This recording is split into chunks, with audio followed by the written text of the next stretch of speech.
Don't be panic, everything is okay now. আসলে এইসব মারামারির থেকে মেহুর ছোটবেলা থেকে একটা ফোবিয়া কাজ করে, তাই সে বারংবার অজ্ঞান হয়ে পড়ছে। আর তুমি এত টেনশন নিও না, রিল্যাক্স হও, না হলে তুমি আরও অসুস্থ হয়ে পড়বে।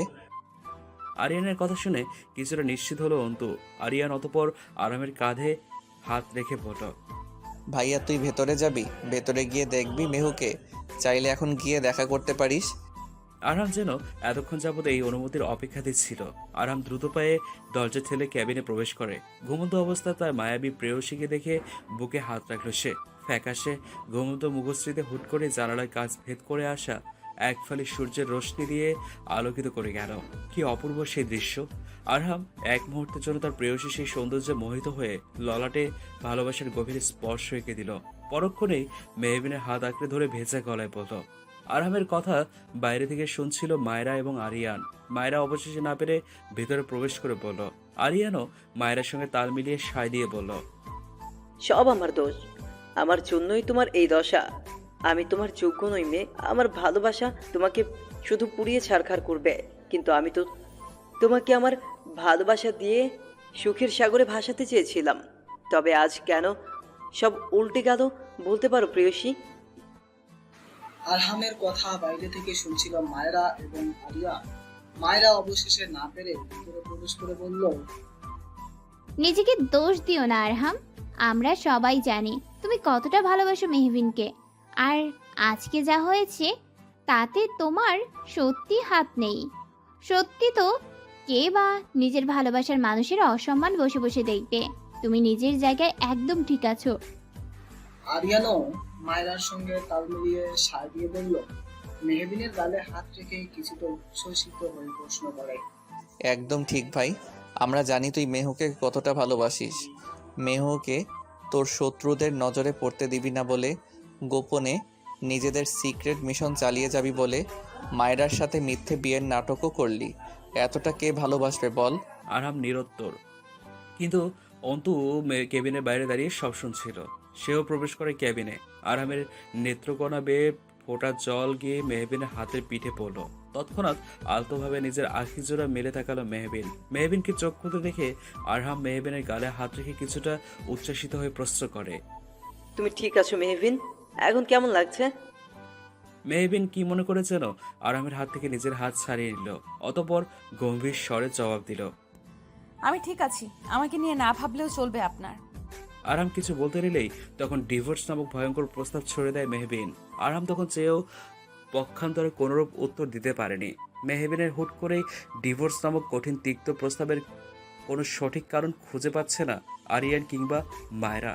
আরিয়ান এবং মায়রা কিছু বলতে নিলে হাত দিয়ে থামিয়ে দেয় আরহাম। কিছুটা শান্ত থেকেই সে শুধায়, ঠিক আছে, তবে তুমি আপাতত রেস্ট নাও মেহবিন। আমি বাড়ি যেতে চাই আরহাম সাহেব। মেহবিনের কথায় আরিয়ান তাকে বাড়ি ফিরিয়ে নিয়ে যাওয়ার বাকি সব ফর্মালিটিস পূরণ করে। অতঃপর অন্তুকে বিদায় জানিয়ে মেহবিনকে নিয়ে বাড়ি ফিরে আসে সকলেই। অপরদিকে অন্ধকার রুমে দাঁড়িয়ে আছে দামি কাতান শাড়ি পরিহিত একজন অর্ধবয়স্ক মহিলা। চোখে তার মোটা ফ্রেমের চশমা। সেই অচেনা মহিলা আরাম এবং মেহমের বাবার ছবির মাঝখানে মেহবিনের ছবি রেখে দিয়ে কিছুক্ষণ যাবৎ পর্যবেক্ষণ করলো। কিছুক্ষণ পর একজন ছেলে এসে বলল, আপাতত আমরা শুধু সন্দেহ করেছিলাম, কিন্তু আমাদের গোপন শহরের থেকে সলিড খবর পেয়েছি। আরহাম এবং মায়রার বিয়ে সম্পূর্ণ বানোয়াট। মহিলাটি ক্ষীণ হেসে জবাব দিল, আই নো ভেরি ওয়েল। এত কিছু করেও কি লাভ হলো আরহাম? তোমার দুর্বলতা আমরা জেনে গিয়েছি। আকবর হোসেন অর্থাৎ মেহবিনের বাবা এবং আরহামের থেকে একসাথে প্রতিশোধ নেওয়ার সব থেকে বড় হাতিয়ার হচ্ছে মেহবিন। তাকে আমি যে কোনো মূল্য নিঃশেষ করে ছাড়ব। আপনজন দূরে গেলে কতটা যন্ত্রণা হয় সেই উপলব্ধি আমি তাদের প্রতিটা ক্ষণে ক্ষণে করাবো। Get ready for that. বলেই মহিলাটি বাঁকা হাসল। মেহবিনকে নিয়ে সকলে তালুকদার বাড়িতে আসতেই সোফায় চিন্তিত অবস্থায় শিরিন বেগমকে দেখতে পাওয়া যায়। তার সাথে অভ্রের মা এবং অভ্র উপস্থিত ছিল। আরামের সাথে মেহবিনকে দেখেই অভ্র তেরে গিয়ে আরামের দিকে প্রশ্ন নিক্ষেপ করে বলল, খুব তো সিক্রেট ক্রাইম অফিসার হয়েছিস, এখন মেহবিনকে সামান্য সিকিউরিটি দিতে পারছিস না? না না, আর এক মুহূর্ত নয়। এবার এই সম্পর্কে আমি আর আমার মেহবিনকে থাকতে দিতে পারিনি। তোর কাছে মেহু একদমই সেফ নয়। মেহু, আমি সব পেপার রেডি করে ফেলেছি। বলেই অভ্র ডিভোর্স পেপার বের করে মেহবিনের সামনে তুলে ধরে। শিরিন বেগম হঠাৎ উত্তেজিত হয়ে বললেন, ডিভোর্স পেপার? হঠাৎ কিসের ডিভোর্স পেপার? মেহু, তুই কি সত্যি পেপারে সাইন দিবি? অভ্রের মা কিছুটা বিরক্তি নিয়ে বললেন, আহা আপা, তুমি এত উত্তেজিত হচ্ছ কেন? এইটাই তো কথা ছিল। তাছাড়া আরাম মাইরার সাথে সুখে সংসার করছে, মেহবিনেরও তো নতুন করে সংসার করার অধিকার আছে, তাই না? সকলকে অবাক করে দিয়ে আরহাম শান্ত সুরে বলে, মেহবিন, তুমি চাইলে সাইন করে দিতে পারো। আমাকে কোথায় সাইন করে দিতে হবে বলো, আমি করে দিচ্ছি। আমিও তোমাকে এই সম্পর্কে বন্দি করে রাখতে চাই না।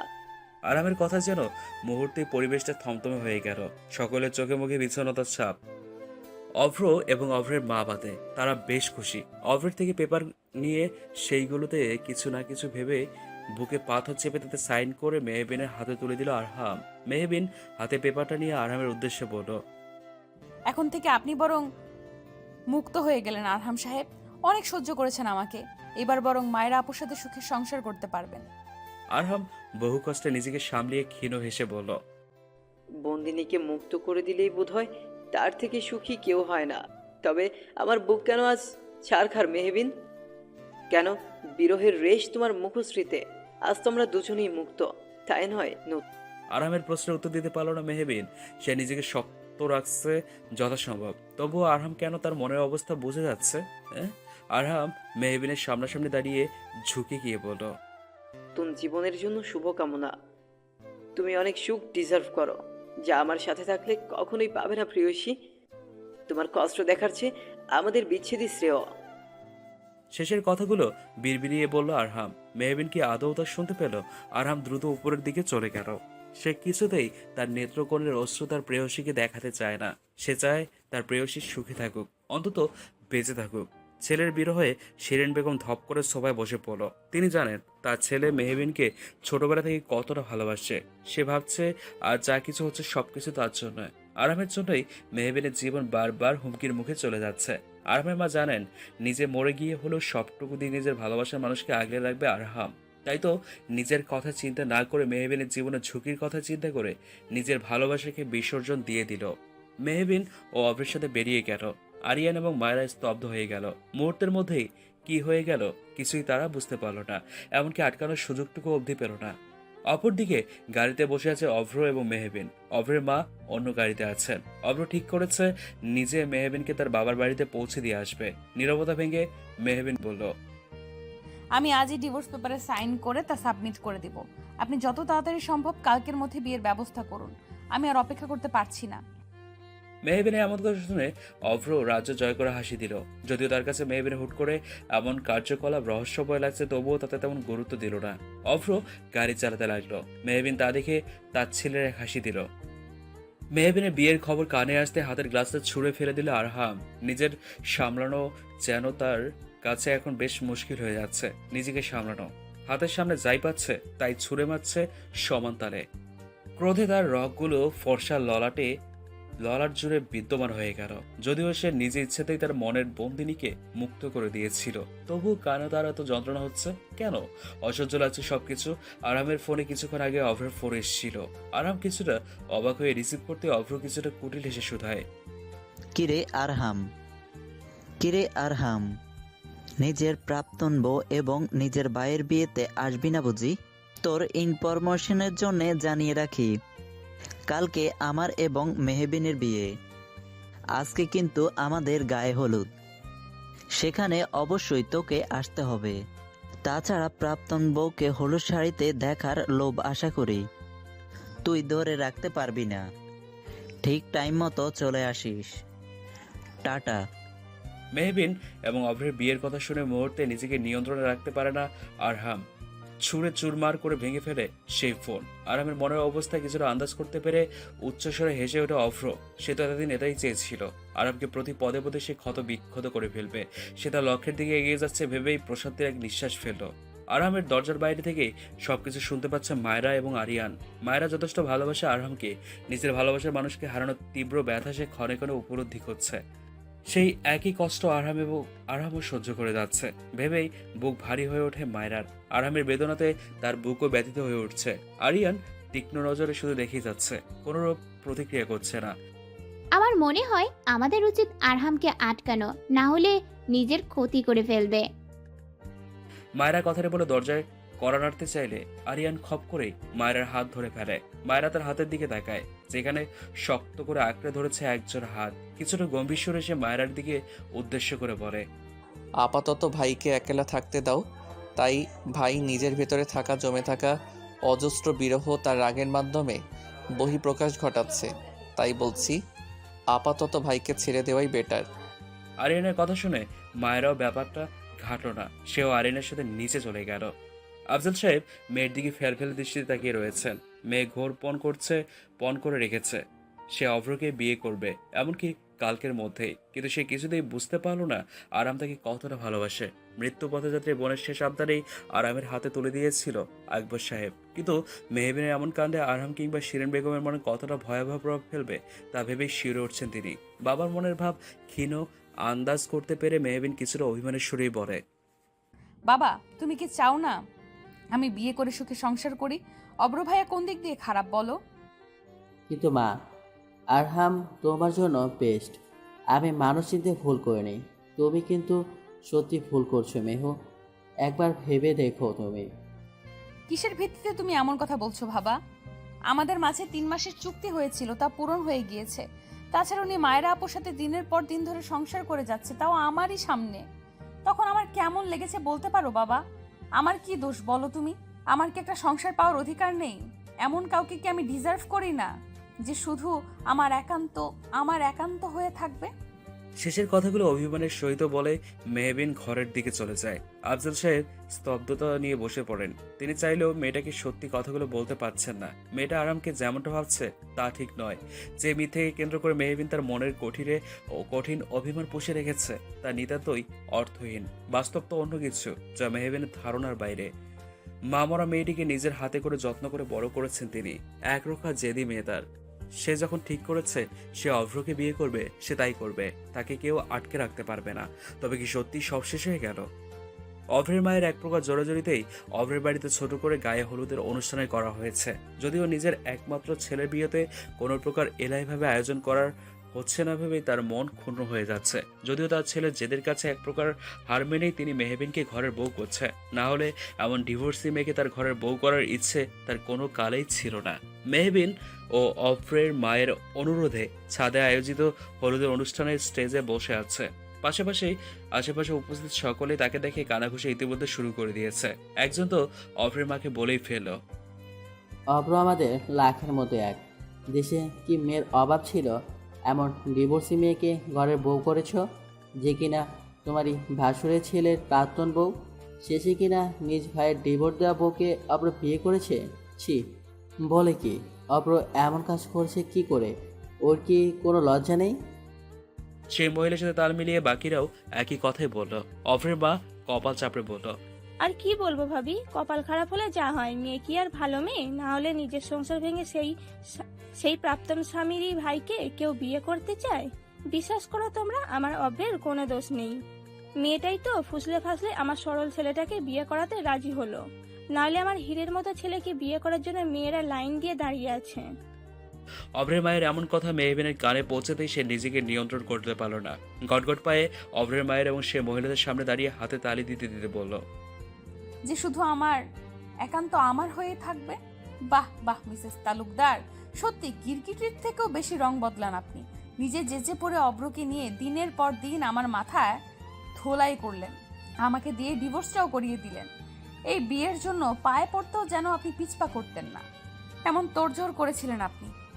যেই নিজের ছেলের চরিত্রের দিকে আঙুল পড়ল, তখনই সেই আঙুল আমার দিকে বাড়িয়ে দিলেন আপনি।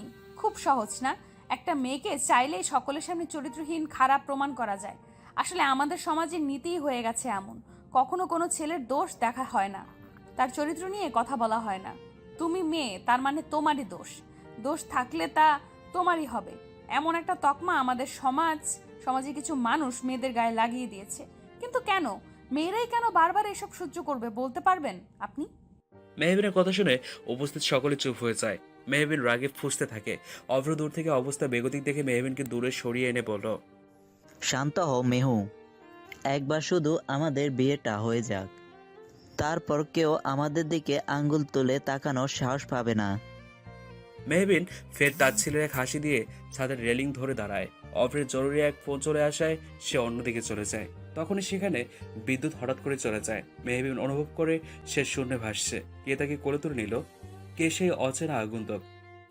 মেহবিন অনুভব করছে কোনো পুরুষ তার শক্ত হাত জোড়া দিয়ে মেহবিনকে দেয়ালে চেপে ধরেছে, শিরের নিচে থাকা ছোট্ট কামরাতে, যেখানে কারো তেমন আসা যাওয়া নেই।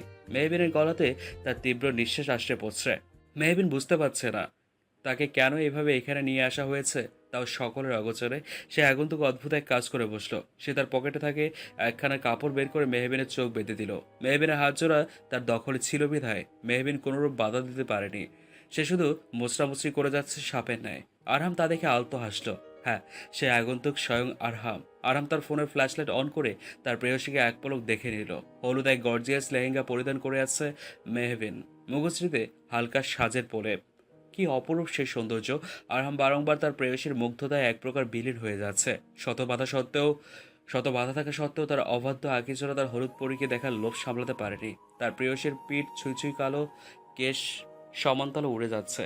বেসামালাভাবে মেহবিনের গোলাপি অধৈর্যরা সমান্তলে কাঁপাকাঁপি করছে। আরহাম তা দেখে যেন এক প্রকার নিয়ন্ত্রণ হারিয়ে ফেলেছে। সে আলতো করে মেহবিনের অধৈর্যরা হাত দিয়ে ছুঁয়ে দেয়। সঙ্গে সঙ্গে মেহবিন তীব্র নিঃশ্বাস ফেলতে থাকে। আরাম এবং মেহবিনের হৃদয়ের স্পন্দন একই সঙ্গে স্পন্দিত হচ্ছে।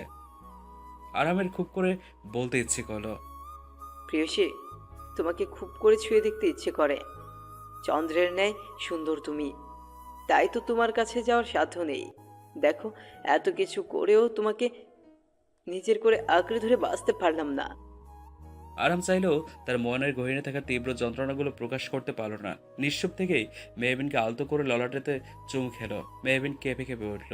আরাম নিজেকে সামলিয়ে নিজের আখিজোড়া মুছে মেহবিনের আখিজোড়ার বাঁধন খুলে দ্রুত বেরিয়ে গেল।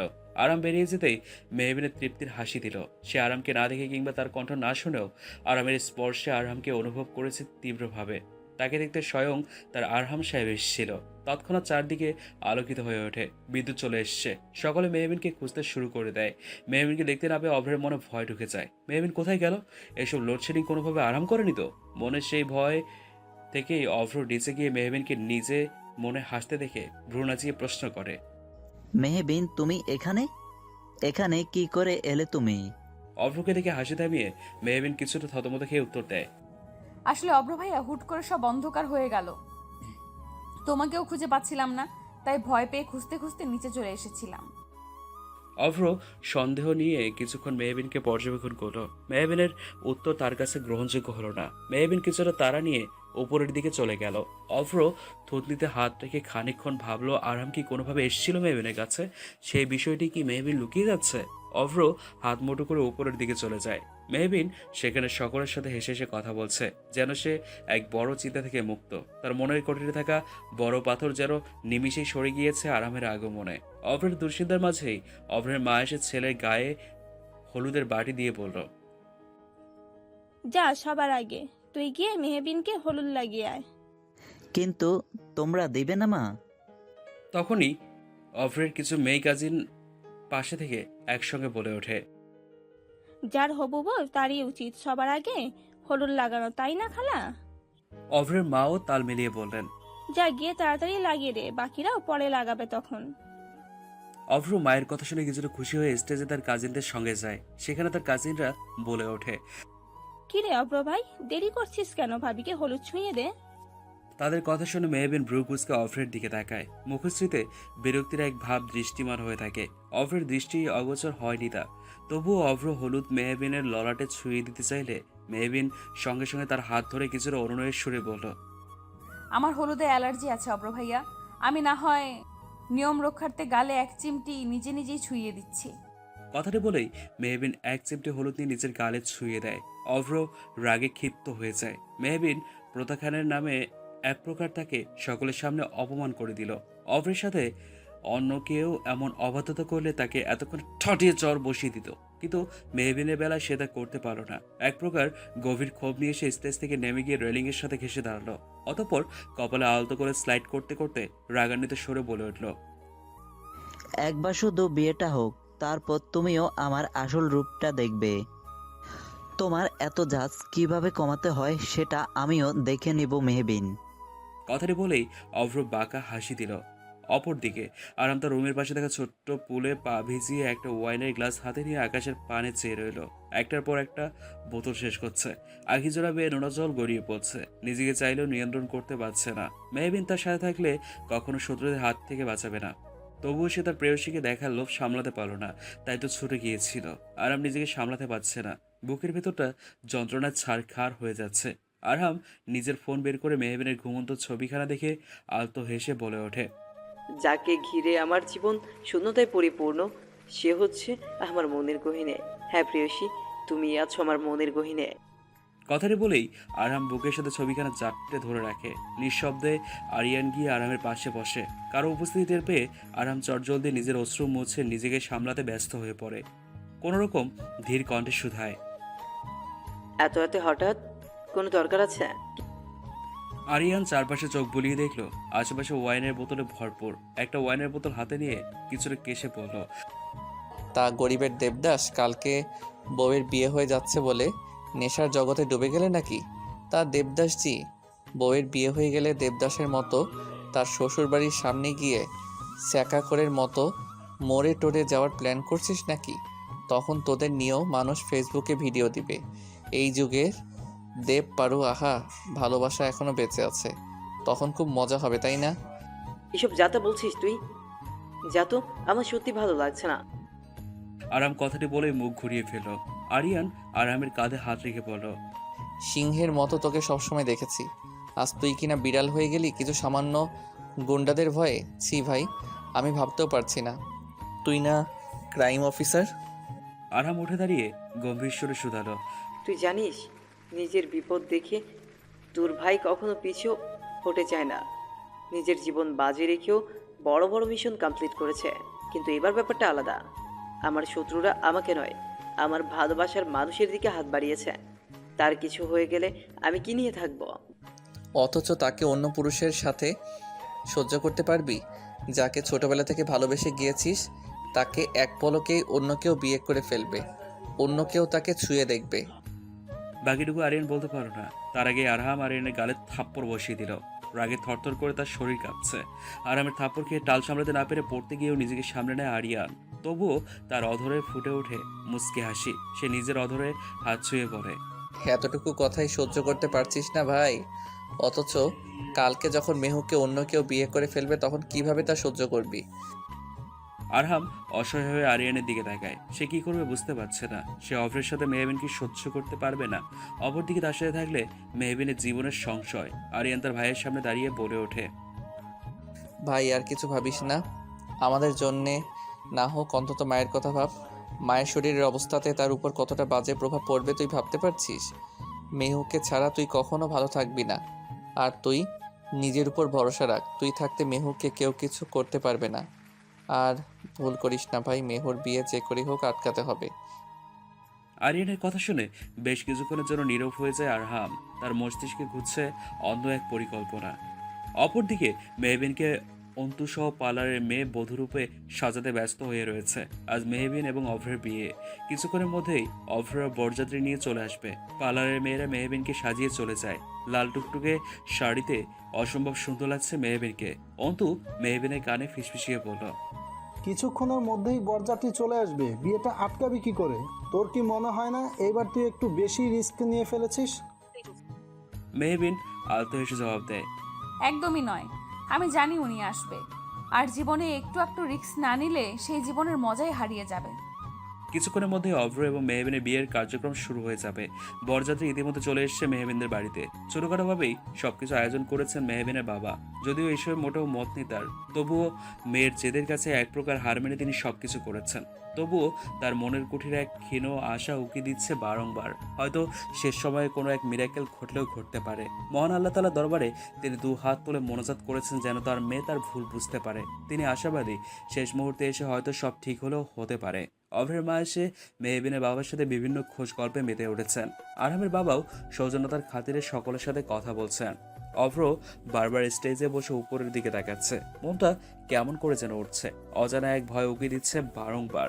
যতক্ষণ পর্যন্ত বিয়ের কার্যক্রম সমাপ্ত না হচ্ছে ততক্ষণ পর্যন্ত সে শান্তি পাবে না। কালকে থেকে মেহবিনের কার্যক্রম তার কাছে সন্দেহের টেকছে। অভ্র তার একজন কাজিন বোনকে ডেকে বলে, তুই গিয়ে এক্ষুনি মাকে গিয়ে বলে আয় মেহবিনকে নিয়ে আসার জন্য তাড়া দিতে। বেশ দেরি হয়ে যাচ্ছে। অভ্রের কাজিন বোন লিনা কিছুটা দুষ্ট এসে বলল, অব্র ভাই দেখি এখন থেকেই বউ পাগল হয়ে গিয়েছে। আর কলেজ লাইফে থাকতে আমাদের কাউকেই পাত্তা দিত না, এমনকি মেহুকেও ইগনোর করতো। হুট করে কি এমন পেলি মেহুর মধ্যে? ভালোবাসার উদয় ঘটলো কি করে? অভ্র প্রত্যুত্তরে বাঁকা হাসি দিয়ে শুধু বলে উঠল, একটা দিন ওয়েট করো বেবি, তোমাকে যা বললাম তাই করো। এনি কস্ট মেয়েকে যত তাড়াতাড়ি সেজে নিয়ে আসার ব্যবস্থা করো। অভ্রের কথা শুনে লিনা গিয়ে অভ্রের মাকে জানালো অভ্রের কথা। অভ্রের ইচ্ছেতে তিনি মেহবিনের বাবাকে তাড়া দিয়ে বললেন যেন মেহবিনকে নিয়ে আসা হয়। অপরদিকে মেহবিন বধূ বেশে নিজের রুমে পায়চারি করে যাচ্ছে। বরযাত্রী এসে শুনে মনে তার অদ্ভুত এক ভয়ের সৃষ্টি হয়েছে। যদিও সে জানে আরাম ঠিক সময়ে এসে বিয়ে আটকে দেবে, তবুও ভয় যেন তার কাটছেই না। মেহবিন সেদিন হসপিটালে আরামের সকল কথাই শুনে ফেলেছিল। সে জেনে গিয়েছে আরাম এবং মায়রার বিয়ের সম্পূর্ণ নাটক। তাই তো আরাম যেন সব নিজে থেকে স্বীকার করে দেয় অভ্রের সাথে বিয়ের ছোট্ট নাটক করেছিল মেহবিন। কিন্তু হিতে বিপরীত হয়ে যাবে না তো? মেহবিনের সাথে তো আরামের ডিভোর্সটাও হয়নি। সেই পেপারে আরাম সাইন করলেও মেহবিন সেই পেপারে সাইন করেনি। মেহবিনের ভাবনার মাঝেই লিনা সহ অভ্রের কিছু কাজিন মেহবিনের কক্ষে প্রবেশ করে। লিনা বলে, মেহবিন নিচে সকলে বিশেষ করে তোমার হবুবার তোমাকে ডেকে পাঠিয়েছে। তিনি যেন আর তর সইতে পারছে না। চলো, কিছুক্ষণের মধ্যেই বিয়ে শুরু হয়ে যাবে। লিনার কথা শুনে অন্তু ভীত চোখে মেহবিনের দেখা দেখাতে মেহবিন তার আখি জোড়া দিয়ে তাকে আশ্বস্ত করে। বড় বড় নিঃশ্বাস ফেলে অভ্রের কাজিনদের সঙ্গে নিচে চলে যায়। অপরদিকে আরাম একটা শার্টের সাথে ব্ল্যাক ব্লেজার পরে ছাকড়া চুলগুলো সামনে নিয়ে স্পাইক করে সারা গায়ে ব্র্যান্ডের পারফিউম ছিটিয়ে নিয়ে আয়নায় নিজেকে ভালো করে দেখে নেয়। বিছানার পাশেই একটি ছোট্ট ফ্রেম ছিল। সেই ফ্রেমে স্পষ্ট দেখা যাচ্ছে আরাম এবং মেহবিনের সেই ছোটবেলার ছবি, যেখানে মেহবিনের গাছের নিচে বসে খেলছিল এবং স্কুল পড়িয়া অভ্র স্কুল রেসে গাছের আড়াল থেকে তার প্রেয়সীকে মুগ্ধতা নিয়ে দেখছিল। আরাম সেই ফ্রেমখানা হাতে নিয়ে বুকের মাঝে মিশিয়ে আখিজোড়া নিবদ্ধ রেখে শোধায়, আমি ক্ষণে ক্ষণে উপলব্ধি করতে পেরেছি প্রেয়সী, তুমিই না, আমি সম্পূর্ণ শূন্য, একা পথের পথিক। আরহাম ছবিখানার দিকে কিছুক্ষণ তাকিয়ে ফের বলে, সময় এসেছে তোমাকে নিজের করে নেওয়ার। এবার আর কোনো লুকোচুরি নয়। আমি চাইলেও তোমাকে নিজের থেকে দূরে সরাতে পারছি না, হয়তো আর কখনো পারবো না, কিন্তু কথা দিচ্ছি সব সময় সকল বিপদ থেকে তোমায় আগলে রাখবো প্রেয়সী। একটু অপেক্ষা করো, আমি আসছি। আরহাম কথাগুলো বলেই ফ্রেমটা সযত্নে টেবিলের পাশে রেখে দেয়। অতঃপর একটা ব্ল্যাক সানগ্লাস পরে সিঁড়ি বেয়ে নিচে নেমে এলো। আরামকে দেখে সকলের চোখ যেন ছানাবড়া হয়ে গেছে।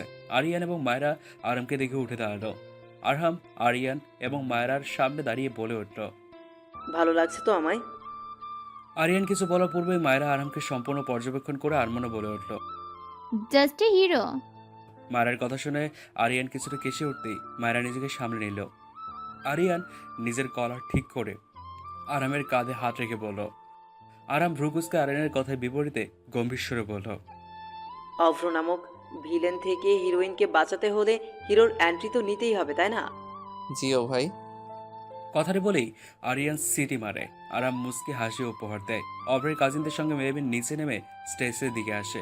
অভ্র মেহবিনকে ওপর থেকে নিচ অব্দি এক পলক দেখে মুস্কি হেসে বলে, really Mehbin, we are looking so much gorgeous, come here, আমার পাশে এসে বসো। কথাটি বলেই অভ্র হাত বাড়িয়ে দেয়। তখনই কাজী সাহেব বলে ওঠেন, প্লিজ আপনারা সবাই দ্রুত করুন, আমার আরও কিছু কাজ রয়েছে। মেহবিন এক পলক অভ্রের হাতের দিকে তাকায়, আরেকবার সদর দরজার দিকে তাকায়। বুক যেন তার ধরফর করছে। আরহাম এখনো আসেনি। তবে কি আরহাম আসবে না? তার বিশ্বাস কি হেরে যাবে? কিন্তু সে কিছুতেই অভ্রকে বিয়ে করবে না। মেহবিন হুট করে বলে ওঠে, আমার কাউকে জরুরি ফোন করতে হবে, আমি এক্ষুনি আসছি। মানে এই সময় কাকে ফোন করবে তুমি? অভ্রের প্রতি উত্তরে কিছুটা ভয়ে ভয়ে মেহবিন বলে, আমি এক্ষুনি আসছি, please give me a 5 minutes. কথাটি বলেই মেহবিনকে কাউকে কিছু বলার সুযোগ না দিয়ে উপরে চলে যায়। মেহবিনের পিছনে পিছনে অন্তুও যায়। মেহবিন উপরে গিয়ে আরহামের নম্বর ডায়াল করে, কিন্তু আরহামের নাম্বার বন্ধ। মেহবিন এবার সত্যি ভয় পেয়ে যায়। সে অন্তুর দিকে তাকিয়ে বলে ওঠে, এখন কি হবে অন্তু? উনি তো ফোনই ধরছে না, আমরা বিয়েটা আটকাবো কি করে? অন্তু কিছুক্ষণ ভেবে অতঃপর বলে ওঠে, আইডিয়া, তোকে পালাতে হবে। হোয়াট? এখন আমি পালাবো? না হলে বিয়েটা আটকাবে কি করে? তোর আরহাম সাহেব যার উপর ভরসা রেখে এত বড় স্টেপ নিলি, সে তো এখনো এলো না। এখন কি করবি? অভ্রকে বিয়ে করে ফেলবি? মেহবিন অন্তুর কথা ভেবে দেখলো এখন পালানো ছাড়া তার হাতে কোনো উপায় নেই। তাই অন্তুকে সঙ্গে নিয়ে মেহবিন তাদের পেছনের দরজা থেকে বাইরে বেরিয়ে গেল। কাজী সাহেব কিছুক্ষণ বসে থেকে ফের বিরক্ত হয়ে পড়ে, আবার কি শুরু করলেন আপনারা? আমার তো দেরি হয়ে যাচ্ছে, বিয়েটা কি আদৌ হবে?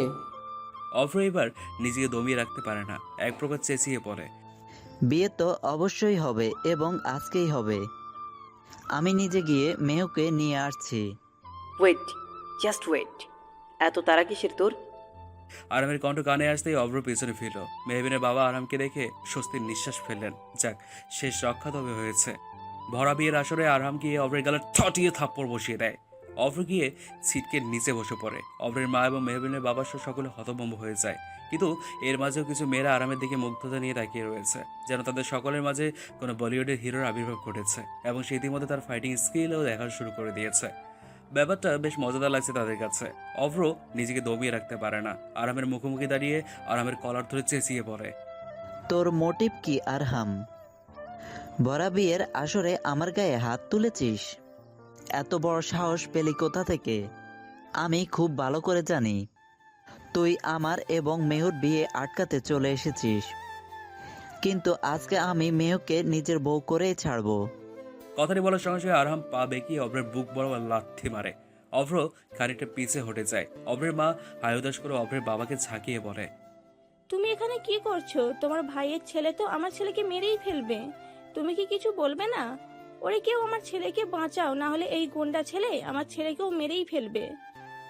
আরাম ফের অভ্রের গল চেপে ধরে গর্জন করে বলে, ইউ ব্লাডি রাস্কেল, তোর ওই নোংরা মুখ থেকে আমার প্রিয়সীর নাম একদম উচ্চারণ করবে না। আরহাম, আমার ছেলেকে ছেড়ে দে বলছি। তুই কি চাস আমার ছেলেকে মেরে একাই সম্পত্তি ভোগ করবি? তো তোর চালাকি কি আমরা বুঝি না? অভ্রের মায়ের কথায় আরহাম বাঁকা হেসে বলে, অন্যকে দোষ দেওয়ার পূর্বে নিজের ছেলের প্রকৃতি সম্পর্কে অবগত হওয়া খুব প্রয়োজন কাকে। তোমার দুশ্চরিত্র ছেলে ঠিক কি কি করেছে তা তুমি জানো না। কি হয়েছে আমার ছেলে? অভ্রের বাবার প্রশ্নে অভ্রের মা কিছু বলতে চাইলে অভ্রের বাবা তাকে থামিয়ে দিয়ে আরামকে ফের জিজ্ঞেস করেন, আরহাম, আমি তোমার কাছে কিছু জানতে চেয়েছি, কি এমন দুষ্কর্ম করেছে আমার ছেলে? আরাম তার পকেট থেকে একটা পেন ড্রাইভ বের করে সকলকে দেখিয়ে বলে, আমি জানি আমার কথা হয়তো অনেকেই বিশ্বাস করবে না, তাই প্রমাণ নিয়ে এসেছি। আপনারা সবাই দেখুন, তারপর নিজেরাই বিচার করুন। আরাম কথাটি বলেই আরিয়ানকে ভিতরে আসার অনুমতি দেয়। আরিয়ান এবং মায়েরা একসাথে ভিতরে প্রবেশ করে। মায়ের সাথে একজন মেয়ে ছিল। তাকে দেখে অভ্রের হাত পা অনবরত কাঁপতে থাকে। সে কখনোই ভাবেনি তার সত্যি এমনভাবে সকলের সামনে চলে আসবে। তার মাথা কাজ করছে না। মেয়েটা কেমন ঘৃণের দৃষ্টি নিক্ষেপ করে অভ্রের দিকে তাকিয়ে রয়েছে। আরিয়ান তার ব্যাগ থেকে একটা ল্যাপটপ বের করে আরহাম সেই ল্যাপটপে পেন ড্রাইভে ঢুকিয়ে দিয়ে একটি ভিডিও প্লে করে, সকলের সামনে তা রাখে। তাতে আবছা আলোয় খুব ভালোভাবে মেয়েটির চেহারা বোঝা না গেলেও অভ্রের মুখ স্পষ্ট। দুজন ঘনিষ্ঠভাবে একটি রুমে চাদর মুড়িয়ে নিজেদের ঢেকে রেখেছে। মেয়েটি অভ্রের বুকে মাথা রেখে বলে, তুমি কি সত্যিই মেহবিনকে বিয়ে করবে অভ্র? অভ্র মেয়েটির মাথায় হাত বুলিয়ে বলতে থাকে, নো ডার্লিং, কোথায় তুমি আর কোথায় ওই খ্যাত মেহু? ওকে আমি ছোটবেলা থেকেই পাত্তা দিতাম না। ইভেন আমাদের যখন বিয়েও ঠিক হয়েছিল তখনও আমি জাস্ট আরহামকে বাজিমাত করার জন্য বিয়েতে রাজি হয়েছিলাম। এই মেয়েকে বিয়ে করার কোনো ইন্টারেস্ট আমার নেই। আরহাম ছোটবেলা থেকে আমাকে সবসময় দেখিয়েছে আমি ওর থেকে সবসময় পিছিয়ে। সকলের কাছে আরহাম হিরো অ্যান্ড আমি জিরো, আর বিগ লুজার, আর কিছুই নয়। এটাই সবসময় প্রুভ করেছে আরহাম। এমনকি পুলিশের সিক্রেট অফিসার হিসেবেও আরহাম সিলেক্টেড হয়েছে, সেখানেও এত পরিশ্রম করার পরেও আমি হয়েছি বারবার রিজেক্ট। বিজনেসেও সকলে এক নামে আরহাম হাসান তালুকদারকে চেনে, অথচ আমার কোনো দামই নেই। বাট এইবার আমি হারবো না। আরামের সব থেকে প্রিয় জিনিসকে আমি ওর থেকে কেড়ে নিয়ে আমি ওকে হারিয়ে দেব। অভ্রের কথা শেষ হওয়ার পরই ভিডিওটি আরাম বন্ধ করে দেয়। অভ্রের বাবা নিজের মাথায় হাত দিয়ে ফেলেন। নিজের ভাইয়ের সাথে হিংসে করে এত বড় ধ্বংসলীলা শুরু করে দিয়েছিল তার ছেলে। হ্যাঁ, ভাবতে ঘৃণায় গা রিডি করছে তার। অভ্রের মা ছেলের কুকীর্তির সম্পর্কে আগে থেকে অবগত ছিলেন, তাই তিনি খুব একটা অবাক হননি। কিন্তু এইভাবে ছেলের সত্যি সামনে চলে আসবে তা ভাবতেও পারেননি তিনি। আরাম সে মেয়েটাকে ডেকে বলল, সোহানি, তুমি কি কিছু বলবে? সোহানি এগিয়ে এসে অভ্রের দিকে তাকিয়ে বলে, অভ্র যখন দেশের বাইরে ছিল তখনই অভ্রের সাথে আমার পরিচয় হয়। আমাদের মধ্যে ঘনিষ্ঠ সম্পর্ক গড়ে ওঠে। অভ্র আমাকে প্রমিসও করে সে আমাকে বিয়ে করবে। সে শুধু আরহামকে বাজিমাত করার জন্য মেহবিনের সাথে বিয়ের নাটক করবে, কিন্তু মেহবিনকে বিয়ে করবে না। কিন্তু কাল সে স্পষ্ট করে আমাকে জানিয়ে দেয় সে মেহবিনকে বিয়ে করবে, কারণ সে কিছুতেই আরহামের কাছে মেহবিনকে ফিরে যেতে দেবেন না। সেই রেকর্ডিংও আমার কাছে আছে, চাইলে শোনাতে পারি। এতটাই দিনের পর দিন সে হিংসে করে এসেছে আরহামকে। আরহাম অভ্রের সামনে দাঁড়িয়ে বলে, আমি আমার সমস্ত সোর্স কাজে লাগিয়ে সোহানিকে খুঁজে বের করেছি, অ্যান্ড সব প্রমাণও, যাতে তুই সেই সম্পর্কে অস্বীকার করতে না পারিস। অভ্র মাথা নিচু করে ফেলে। সে চাইলেও কিছু বলতে পারছে না। আরাম তার কাকাকে উদ্দেশ্য করে বলে, শুধুমাত্র আমার ভাই বলে আমি অব্রকে ছেড়ে দিতে পারবো না কাকা। আজকে অব্র আমার প্রিয়সীর দিকে হাত বাড়িয়েছে। সে তার শত্রুতা যদি আমার মধ্যে সীমাবদ্ধ করতো তবে আমি হয়তো কিছু বলতাম না, কিন্তু ব্যাপারটা আমার প্রিয়সীর জীবনের। আর একটু দেরি করলে বোধহয় আমার মেহবিনের জীবনটাই শেষ হয়ে যেত। তাই আমি ঠিক করেছি, আমি আমার 50% বিজনেসের শেয়ারটা যা অভ্রের নামে ছিল তা আমি ফেরত নিয়ে নিলাম। এখন থেকে অভ্র আমাদের কোম্পানির এমডি নয়, বরং একজন নর্মাল কর্মচারী হয়ে থাকবে। অভ্রের বাবা সাই মিলিয়ে বললেন, তুমি যা ভালো বুঝো তাই করো আরহাম বাবা। এই কোলাঙ্গার ছেলে হয়ে আমি তোমাকে কিচ্ছু বলতে যাব না। অভ্রের মা তার স্বামীকে ঝাঁকিয়ে বলতে থাকলেন, তুমি কি পাগল হয়ে গেলে? আমার ছেলে তো পথে বসে যাবে। অভ্রের বাবা নিজের স্ত্রীকে নিজে থেকে সরিয়ে বললেন, চুপ, একদম চুপ করবে তুমি। আর যা কিছু হয়েছে তা শুধুমাত্র তোমার জন্যই হয়েছে। ছেলেকে সবসময় অন্যায় করতে উৎসাহ জুগিয়েছো তুমি, আর আমি তোমাকে কি দোষ দিব? আমি নিজেও তো একজন ব্যর্থ বাবা, সব সময় অন্যায় দেখেও না দেখার ভান করে এসেছি। আর ছেলেকে সঠিক শিক্ষা দিলে আমার ছেলে আজ অমানুষ না হয়ে আরহামের মতো আদর্শবান একজন মানুষ হতো। অভ্রের মা অভ্রের বাবার কথা শুনে চুপ হয়ে গেলেন। সত্যি আজ ছেলে অধপতনের পেছনে তারই সব থেকে বড় ভূমিকা। অভ্র রাগে দুঃখে ক্ষিপ্ত হয়ে বিয়ে বাড়ি থেকে বেরিয়ে গেল। অভ্রের পিছনে অভ্রের মাও বেরিয়ে গেলেন। সকলের কাছে ক্ষমা চেয়ে অতঃপর অভ্রের বাবাও বিদায় নিয়ে চলে গেলেন। তখনই আরাম জানতে পারে মেহবিনকে কোথাও পাওয়া যাচ্ছে না। আরাম দ্রুত মেহবিনের ঘরে গিয়ে মেহবিনকে তন্ন করে খুঁজে চলছে, কিন্তু মেহবিন কোথাও নেই। তখনই আরহাম একটি চিরকুট পায়, তাতে লেখা রয়েছে, আমি ভেবেছিলাম আরহাম সাহেব আপনি হয়তো আসবেন, কিন্তু আপনি এলেন না। শুধুমাত্র আপনার নিজ মুখ থেকে ভালোবাসি শব্দটা শোনার জন্যে আমার এত বড় রিস্ক নেওয়া, কিন্তু শেষ অবধি আপনি এলেন না। এতটাই অভিমান হয়েছে বুঝি আমার উপর। কিন্তু তাই বলে তো আমি অব্র ভাইকে কিছুতেই বিয়ে করতে পারবো না। তার উপরন্তু না পেয়ে আমি পালানোর সিদ্ধান্ত নিয়েছি, কিন্তু দূরে চলে যাব আমি। কথাগুলো শেষে আরেকটি কথা ছোট করে লেখা রয়েছে। মেহবিন চিরকুটে লিখেছে, আমরা কি তবে ভুল মানুষকে নিজের মনের গহীনে ঠাঁই দেই আরহাম সাহেব? আরামের আঁকির জন্য ছলমলে হয়ে ওঠে বারংবার। চিরকুটখানা নিজের বুকের সাথে মিশিয়ে ভেজা গলায় শুধায়, আর হ্যাঁ, আমার উপর একটু ভরসা রাখতে পারলে না প্রিয়সী? মেহবিনের বাবা আরামের হাত ধরে এক প্রকার কেঁদেই বলে ফেললেন, আরহাম বাবা, আমার মেয়ে কোথায় চলে গেল? আমার মেয়ে যে বড্ড অভিমানী, কোথায় পাবো তাকে এখন? আরহাম মেহবিনের বাবাকে শান্ত করে বলে, মামু, চিন্তা করবে না, আমি আমার প্রিয়সীর গায়ে আজটুকুও লাগতে দিব না।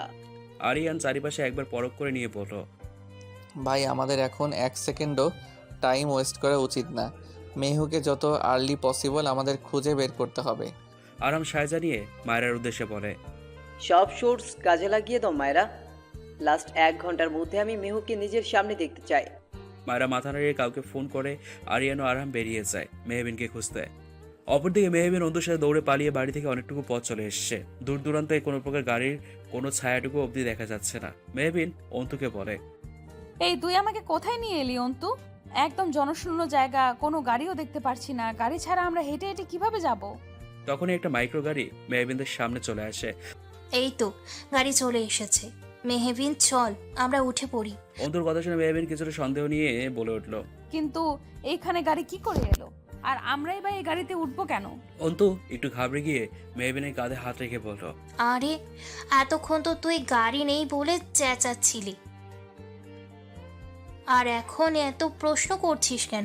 আমি রাস্তায় যেতে যেতে মাইক্রো ভাড়া করে নিজের বেস্ট ফ্রেন্ডের কথা শুনে কল দিয়ে মেহবিন তুই মাইক্রো উঠ গাড়িতে না। উঠে পড়ে। তখনই মেহবিনের ছবিটা হাতে নিয়ে শহরের বিভিন্ন জায়গায় পাগলের মতো খুঁজে চলেছে। আর নিজের সমস্ত সোর্সকে কাজে লাগিয়ে দিয়েছে সে, কিন্তু ফলাফল শূন্য।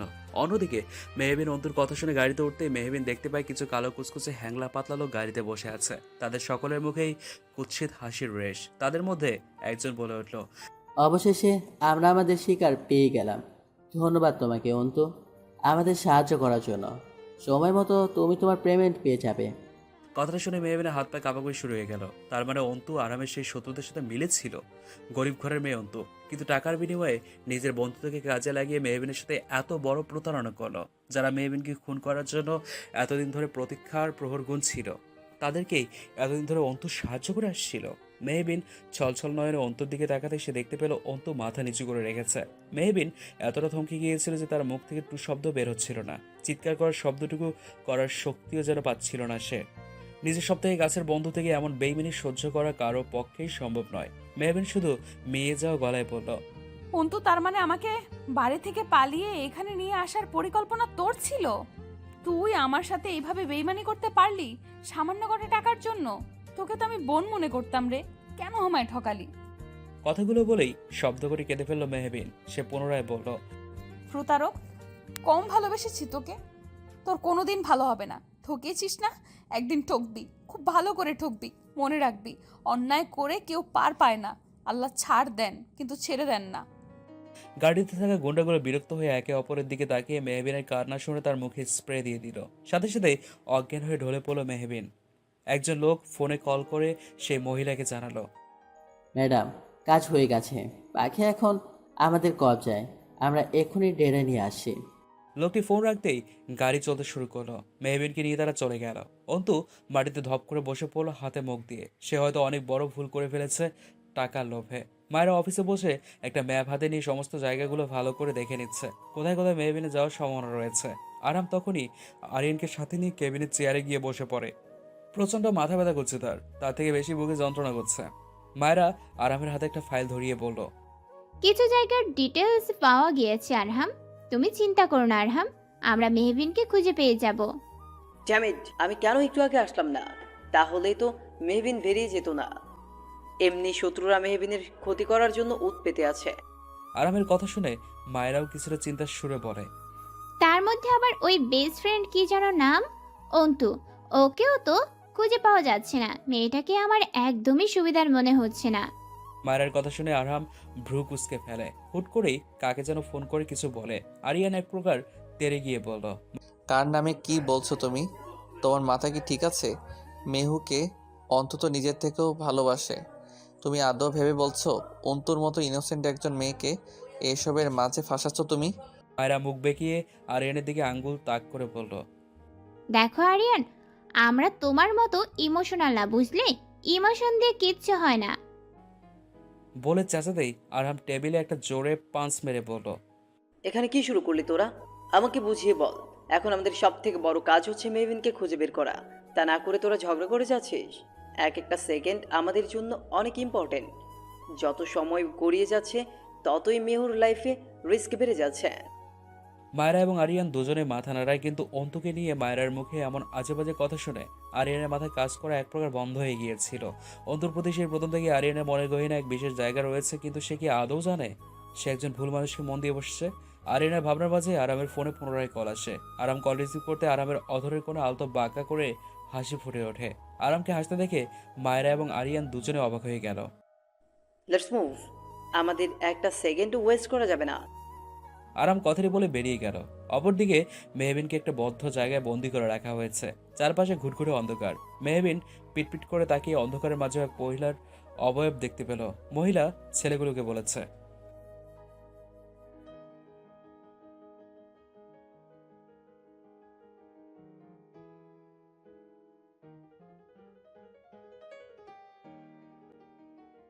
কথাগুলো বলতে বলতে সেই মহিলার চোখ বেয়ে নোনা জল গড়িয়ে পড়ে।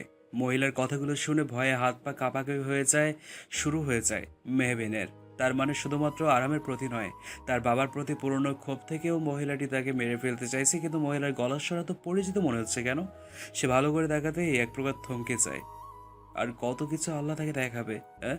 সে যেখানে নিজের আপন ফুপু তাকে মারতে চাইছে। সে তো জানতো তার ফুপু বিদেশ থাকে স্বামীর সঙ্গে, কিন্তু পুরনো শত্রুতার রেশে তার কিংবা তার বাবার সাথে কোনো যোগাযোগ নেই। কিন্তু ফুপু এখানে এলো কি করে?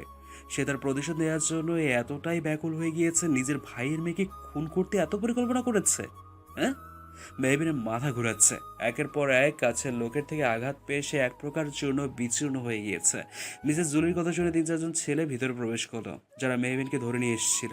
মেহবিনের দিকে কেমন বিচ্ছিরি লোভাতো দৃষ্টিতে তাকিয়ে রইল। মেহবিনের ঘৃণায় গা রিরি করতে লাগলো তাদের দৃষ্টি দেখে। একজন মেহবিনকে ওপর থেকে নিচ অব্দি ভালো করে পরখ করে নিয়ে বলল, একে কি এমনি এমনি মারবো? একটু টেস্ট করবো না? কিন্তু ম্যাডাম তো শুধু আমাদের মেরে ফেলার অর্ডার দিয়েছে। আরে ম্যাডাম কিছু জানবে না, এমন সলিড মাল পেয়ে কীভাবে হাতছাড়া করি? ফিগার দেখেছিস ওর? লোকগুলোর কথা শুনে মেহবিনের ভয়ে গলা শেষ হয়ে যাচ্ছে, শুকিয়ে যাচ্ছে। তবে কি তার শেষ পরিণতি এমন ভয়ঙ্করী হতে চলেছে? বুক ফেটে কান্না আসছে তার। মনে মনে সে আল্লাহর নাম স্মরণ করছে। হঠাৎ তার স্মৃতির মধ্যে হাত ছেড়ে দিচ্ছে এক সুন্দর মুহূর্ত। অন্ধকারের মাঝে আলোর বার্তা হয়ে মেহবিনের দিকে হাত বাড়িয়ে দিচ্ছে আরামের হাতের স্পর্শ পেয়ে চটজলদি আরামের হাত আঁকড়ে ধরে মেহবিন, জড়িয়ে ধরে তাকে, যেন বিপদের মধ্যে সব থেকে বড় ভরসার জায়গায় সে পেয়ে গিয়েছে।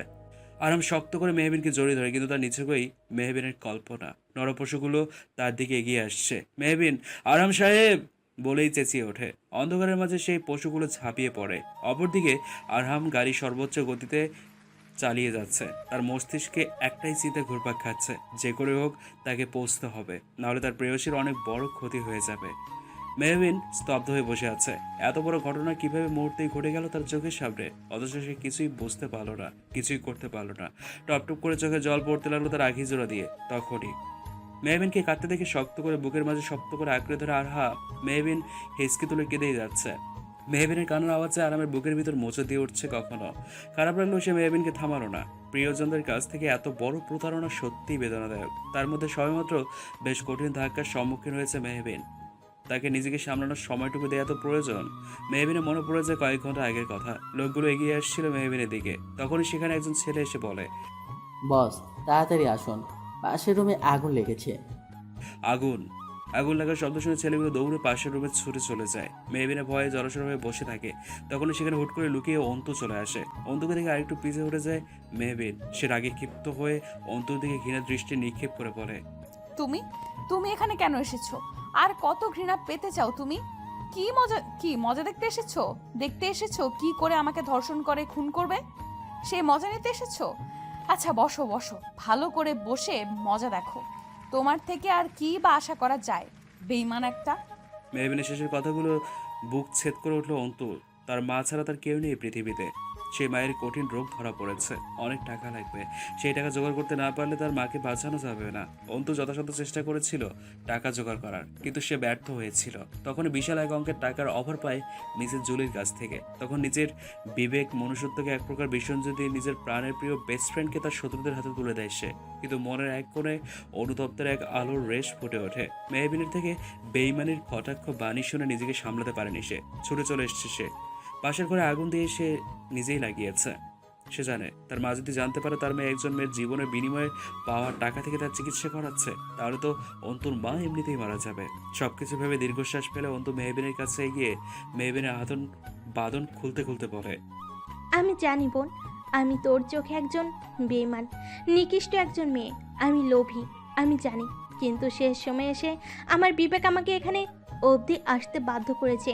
তুই যত তাড়াতাড়ি সম্ভব আমার সাথে চল, আমি তোকে তোর আরাম সাহেবের কাছে পৌঁছে দিব। দয়া করে আমার কথাটা শোন প্লিজ।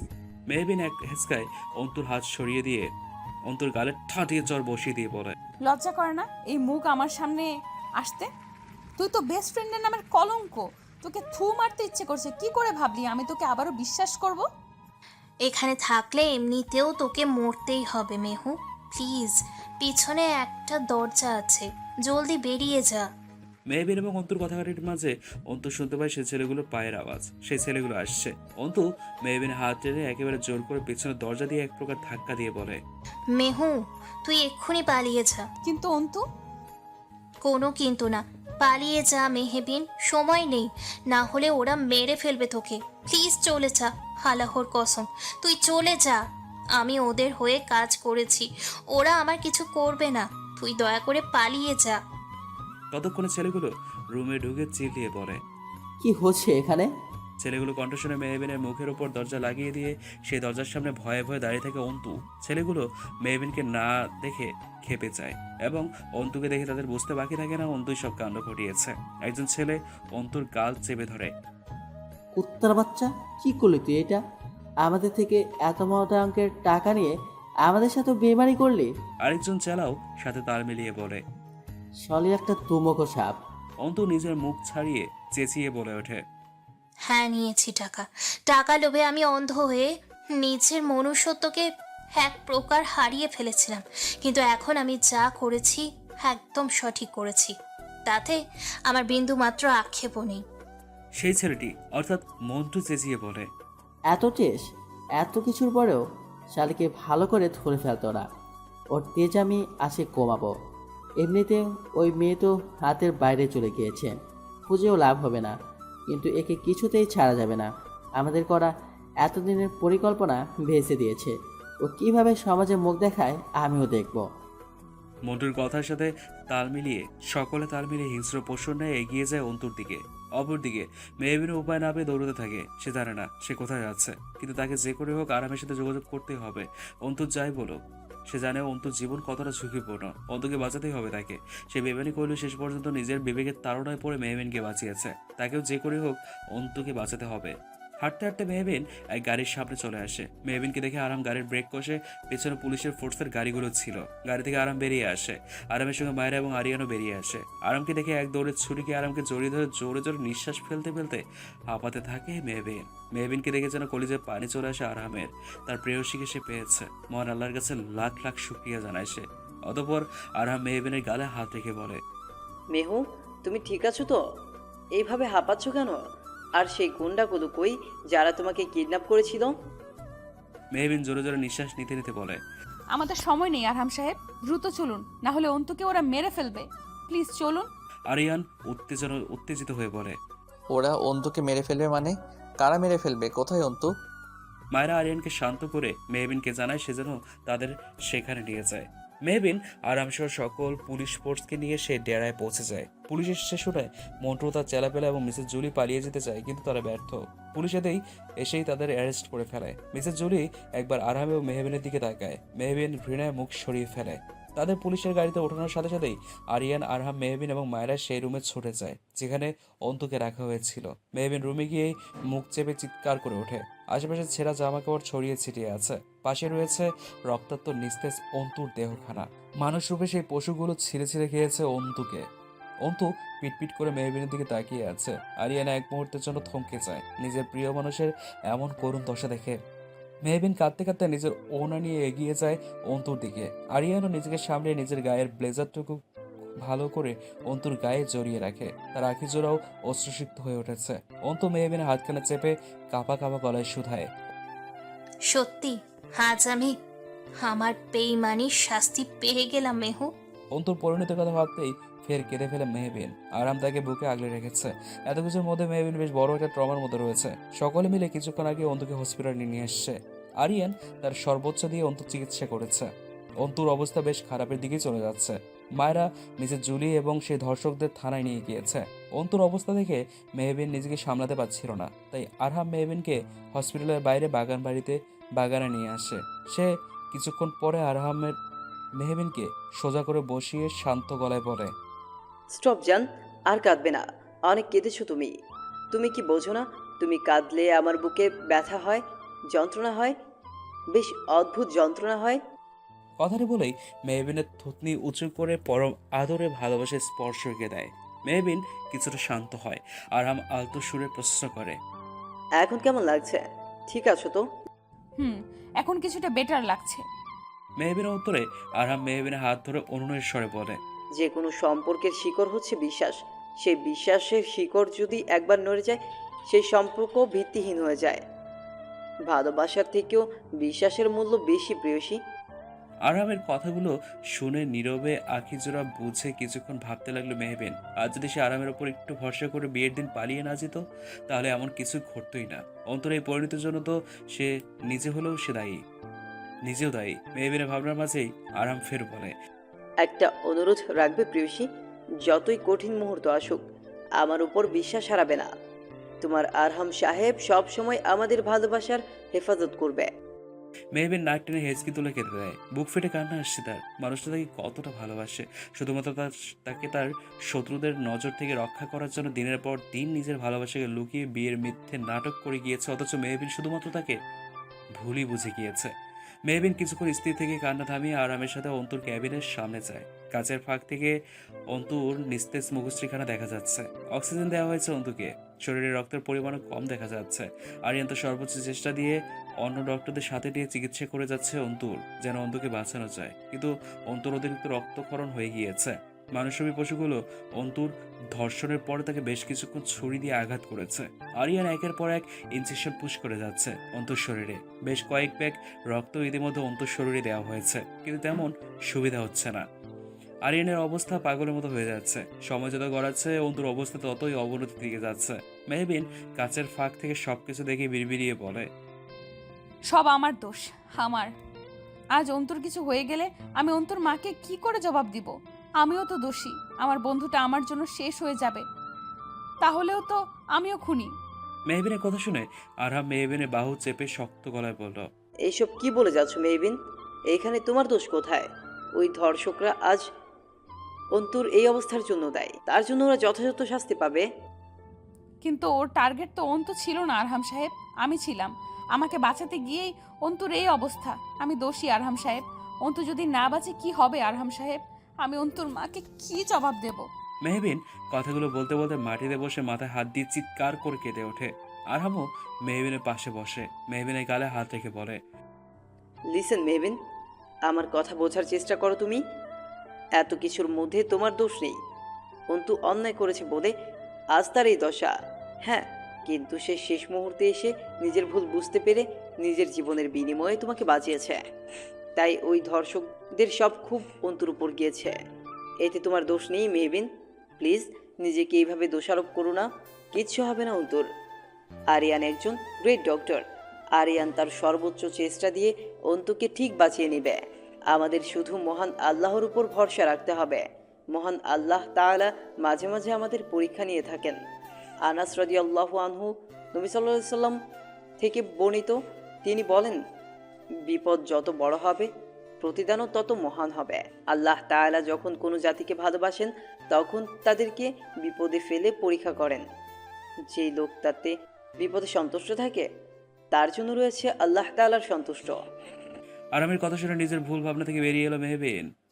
এখন তাকে আল্লাহর উপর ভরসা রাখতে হবে। মেহবিন দেয়ালে পিঠ ঠেকিয়ে বলল, আরহাম সাহেব, আমার খুব কষ্ট হচ্ছে, একটু শান্তি লাগবে। আপনি কি আমায় সেই শান্তির সন্ধান দিতে পারবেন? প্রেয়সীর আবদার ফেলতে পারলো না আরহাম। অকপটে বুঝে ফেললো মেহবিন এই মুহূর্তে ঠিক কী চাইছে। আরহাম সামান্য এসে মেহবিনকে বুকে নিয়ে আলতো করে মেহবিনের মাথায় হাত বুলিয়ে দিতে থাকে। মেহবিন যেন অনেকদিন পরে শান্তির ঠিকানা খুঁজে পেল। কম ঝড় তো বয়ে যাচ্ছে না তাদের উপর দিয়ে।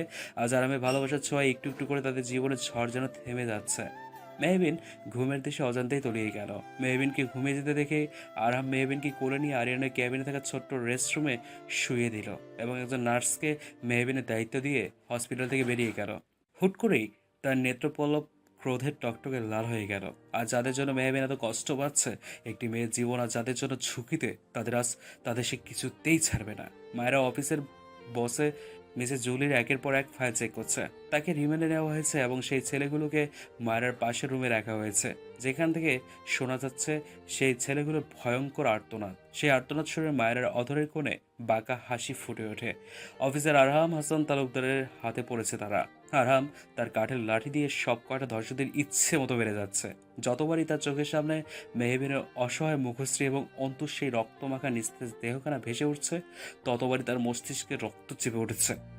অন্যান্য পুলিশেরাও আরামের ভয়ঙ্কর রূপ দেখে কেঁপে উঠছে।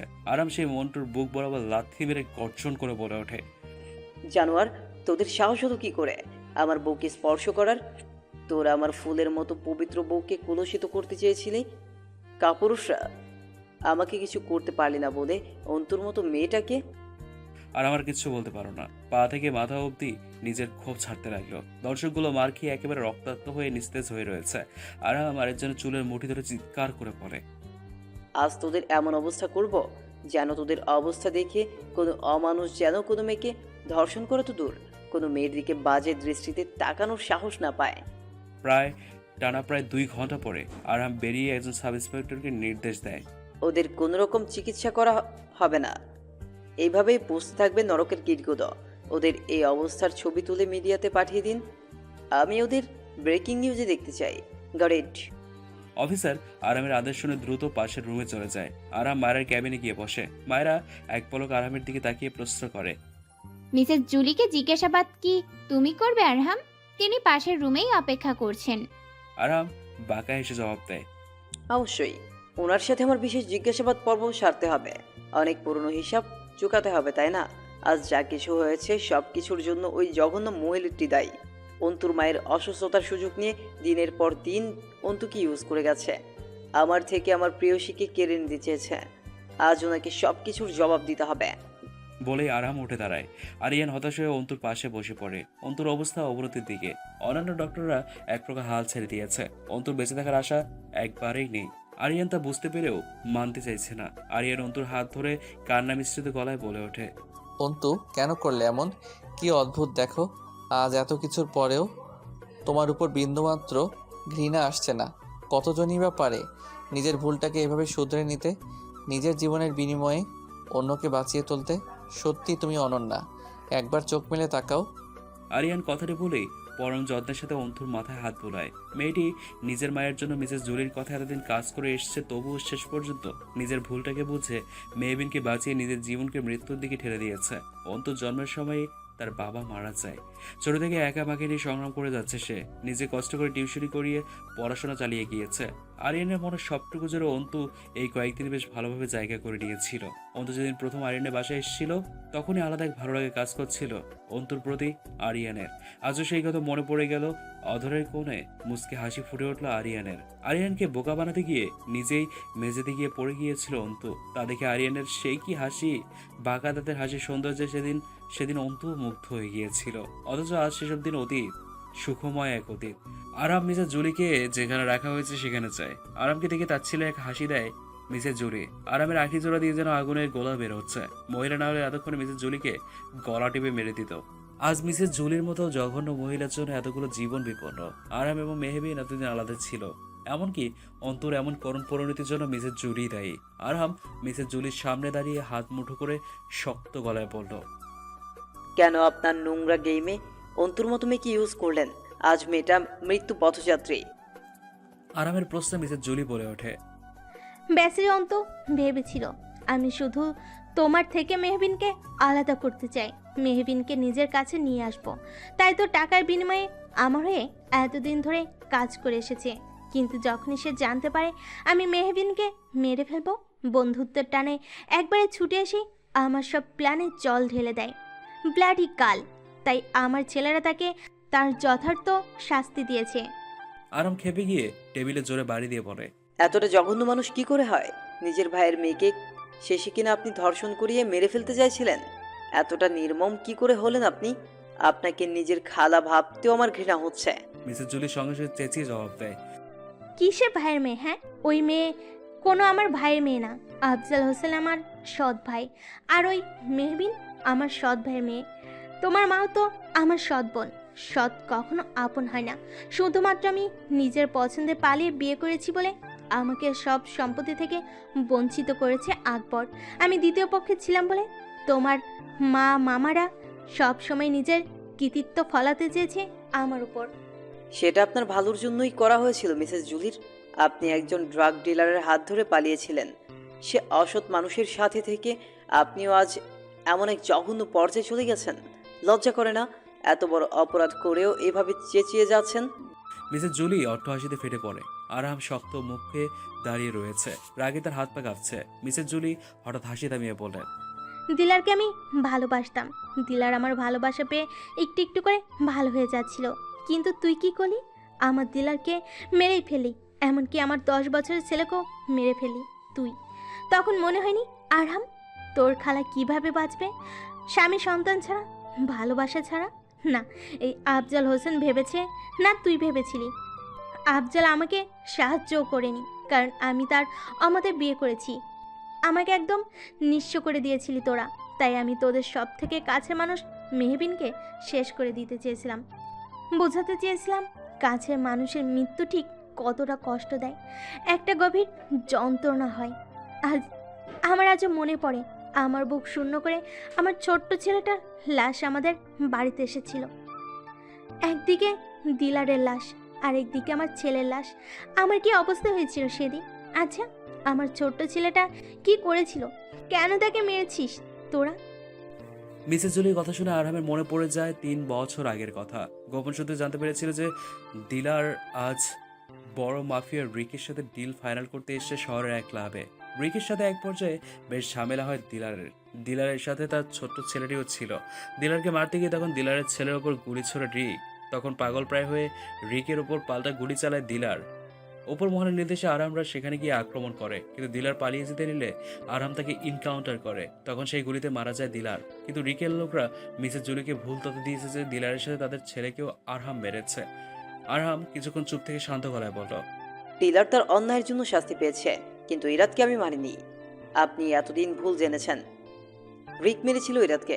মিসেস জুলি আরহামের দিকে তাকাতেই আরহাম মাথা নাড়িয়ে ঘৃণার সুরে বলে ওঠে, একজন অপরাধীর জন্য এতদিন ধরে কম পাপ করেননি আপনি। ভুলটাকে পুঁজি করে আমার প্রেয়সীকে টার্গেট করে আমাদের শাস্তি দিতে চেয়েছিলেন, কিন্তু দিন শেষে আদৌ কি পেলেন আপনি? একজন মেয়ে আজ তার জীবন হারাতে চলেছে শুধুমাত্র আপনার জন্য। আমি আপনার সর্বোচ্চ শাস্তি দেওয়ার চেষ্টা করব। মনে রাখবেন, জেলেই আজীবন একরাশ মানসিক অশান্তি নিয়ে পচে মরবেন আপনি। কথাটি বলেই আরহাম বেরিয়ে যায় গড়গড় পায়ে। অপরদিকে মেহবিন নামাজে 2 হাত তুলে মোনাজাত করে আল্লাহর দরবারে অন্তুর জন্য দোয়া করে। অতঃপর নিজেকে শান্ত করে ধীর পায়ে অন্তুর ক্যাবিনের দিকে যায়। অন্তু যা করেছে তারপরে তার কোনো প্রকার ঘৃণা নেই মেহবিনের। নিজের জীবনকে বিপন্ন করে মেহবিনকে বাঁচিয়েছে সে। অন্তুকে দেখার শক্তিটুকুও পাচ্ছে না সে ক্যাবিনের বাইরে দাঁড়িয়েই আশেপাশে দেখাচ্ছে। তার আঁখি যেন শুধুমাত্র তার আরহাম সাহেবকে খুঁজে বেড়াচ্ছে। অবশেষে একজোড়া ভরসার হাত খুঁজে পেল মেহবিন। আরহাম এসে শক্ত করে মেহবিনের হাতখানা মুঠোয় ভরে নিল। আরামকে দেখেই শক্ত করে জড়িত হলো মেহবিন। হেসকি তুলে কাঁদতে কাঁদতে সে বলে উঠল, আরহাম সাহেব, অন্তু। আর কিছু বলতে পারল না সে। সময়ের সাথে সাথে তার কান্নার বেগ বৃদ্ধি পাচ্ছে। আরহাম মেহবিনের মাথায় হাত বুলিয়ে বলল, কোনো চিন্তা করো না প্রেয়সী। আজ অন্তুর অবস্থার জন্য যারা দায়ী, যাদের জন্য এতদিন আমরা কষ্ট পেয়েছি, আলাদা থেকেছি, আজ সকলকে তোমার আরহাম সাহেব শাস্তি দিয়েছে। মিসেস জুলি সর্বোচ্চ শাস্তির ব্যবস্থা আমি করব। আরামের কথা শুনে কিছুটা হলেও শান্ত হলো মেহবিন। তাদের কথার মাঝেই একজন মধ্যবয়স্ক মহিলা দৌড়াতে দৌড়াতে মেহবিনের কাছে ছুটে আসে। তিনি সম্পর্কে অন্তুর মা। অন্তুর মাকে দেখে মেহবিন অন্তুর মায়ের হাত ধরে বলল, আন্টি, আপনি এখানে? আপনি এই শরীর নিয়ে কেন আসতে গেলেন? অন্তুর মা কাঁদতে কাঁদতে বললেন, আমি নিউজ দেখেছি মা। আমি কি করে না এসে পারি মা, বলো? ছোট থেকে কম কষ্ট করেনি আমার মেয়ে, সে আজ মৃত্যু পথযাত্রী। আজ আমার মেয়ে সমাজের কাছে দর্শিতা। আমি কি করে সহ্য করব মেয়ের এই দশা? অন্তুর মায়ের কথা শুনে মেহবিন কি বলবে বুঝতে পারছে না। আজ অন্তু তাকে না বাঁচালে সেও আজ ধর্ষিতা রূপে সমাজের কাছে পরিচিত পেত। তখন কেমন হতো তার জীবন? অন্তুর মা ফের বলে, মেহুমা, আরাম বাবা, আমাকে তোমরা আমার মেয়ের কাছে দয়া করে নিয়ে যাও। অন্তুর মায়ের কথায় অন্তুর মাকে কেবিনে নিয়ে আসা হয়। আরিয়ানকে অন্যরা ডাক্তাররা বোঝাতে ক্লান্ত, কিন্তু আরিয়ান কিছুতেই বুঝতে চাইছে না যে অন্তু বাঁচবে না। ডক্টর সৌভিক বলে, doctor Aryan, try to understand. ওনার শরীর থেকে অনেক ব্লাড লস হয়ে গেছে, ওনাকে বাঁচানো সম্ভব নয়। সৌভিকের কথা শুনে মেহবিন থমকে যায়। অন্তুর মা মুখ চেপে কেঁদে ওঠে, জাস্ট স্টপ। আমি আরও বড় বড় ডক্টর হায়ার করব। দরকার পড়লে আমি আমার অন্তুকে দেশের বাইরে নিয়ে গিয়ে চিকিৎসা করাবো, তবু ওকে বাঁচতেই হবে। কথাটি বলে আরিয়ান অন্তুর পাশে বসে অন্তুর গালে হাত রেখে অনুরোধের সুরে বলল, অন্তু, এই অন্তু, দয়া করে চোখ খুলে লক্ষ্মীটি। দেখো, কেউ তোমার উপর রেগে নেই, সবাই তোমাকে ভালোবাসবে। আমিও তোমাকে অনেক ভালোবাসি, কখনো বলা হয়ে ওঠেনি, তবে আজ বলছি। হ্যাঁ, আমার মনের গহীনে অন্তু নামক মেয়েটির বসবাস, যে হুট করে ঝড়ের মতো আমার জীবনে এসেছিল। কিন্তু আমি তাকে ঝড়ের মতো হুট করে আমার জীবন থেকে বিলীন হয়ে যেতে দিব না। আরিয়ান কথাটি বলে কেঁদে ফেলে। আরহাম গিয়ে আরিয়ানের কাঁধে হাত রাখে। বড্ড বেশি ভালোবেসে ফেলেছে তার ভাই অন্তুকে। সে নিজে উপলব্ধি করেছে ভালোবাসা মানুষকে হারানোর যন্ত্রণা কতটা তীব্র। তখনই অন্তু হুট করে মৃদু মৃদু করে আঁখিজোড়া বেঁধে তাকায়। মেহবিন তা দেখে খুশি হয়ে পড়ে। সবাই দেখো, অন্তর জ্ঞান ফিরেছে। আরিয়ানও তা দেখে খুশি হয়ে অন্তুর হাত ধরে বলে ওঠে, আমি জানতাম তোমার কিচ্ছু হবে না। আল্লাহ ঠিক আমার প্রার্থনা শুনবে। অন্তু মেহবিনকে হাত বাড়িয়ে ডাকে। মেহবিন অন্তুর কাছে গিয়ে অন্তুর কপালে চুমু দিয়ে বলে, এখন সব ঠিক হয়ে যাবে অন্তু। তুই আমার জন্য যা করলি, এখন তুই শুধু তাড়াতাড়ি সুস্থ হয়ে যা। অন্তু জোরে জোরে নিঃশ্বাস নিয়ে পড়ে। আমি আমার বেইমানির শাস্তি পেয়েছি মেহু। তুই আমাকে সব সময় ভালোবেসেছিস, কিন্তু আমি শেষে তোকেই বিপদের মুখে ঠেলে দিলাম। প্লিজ অন্তু, এইসব কথা বাদ দাও, অনেক হয়েছে তো। আরামের কথা অন্তু বলে ওঠে, না আরহাম ভাইয়া, আমাকে বলতে দিন। আমি অনেক বড় অন্যায় করেছি। আপনারা বড় মনের মানুষ, তাই আমাকে ক্ষমা করে দিয়েছেন। আমার হয়ে শুধু একটা উপকার করবেন আপনারা। আমার অসুস্থ মাকে দেখে রাখিয়েন। আমি ছাড়া আমার মায়ের কেউ নেই।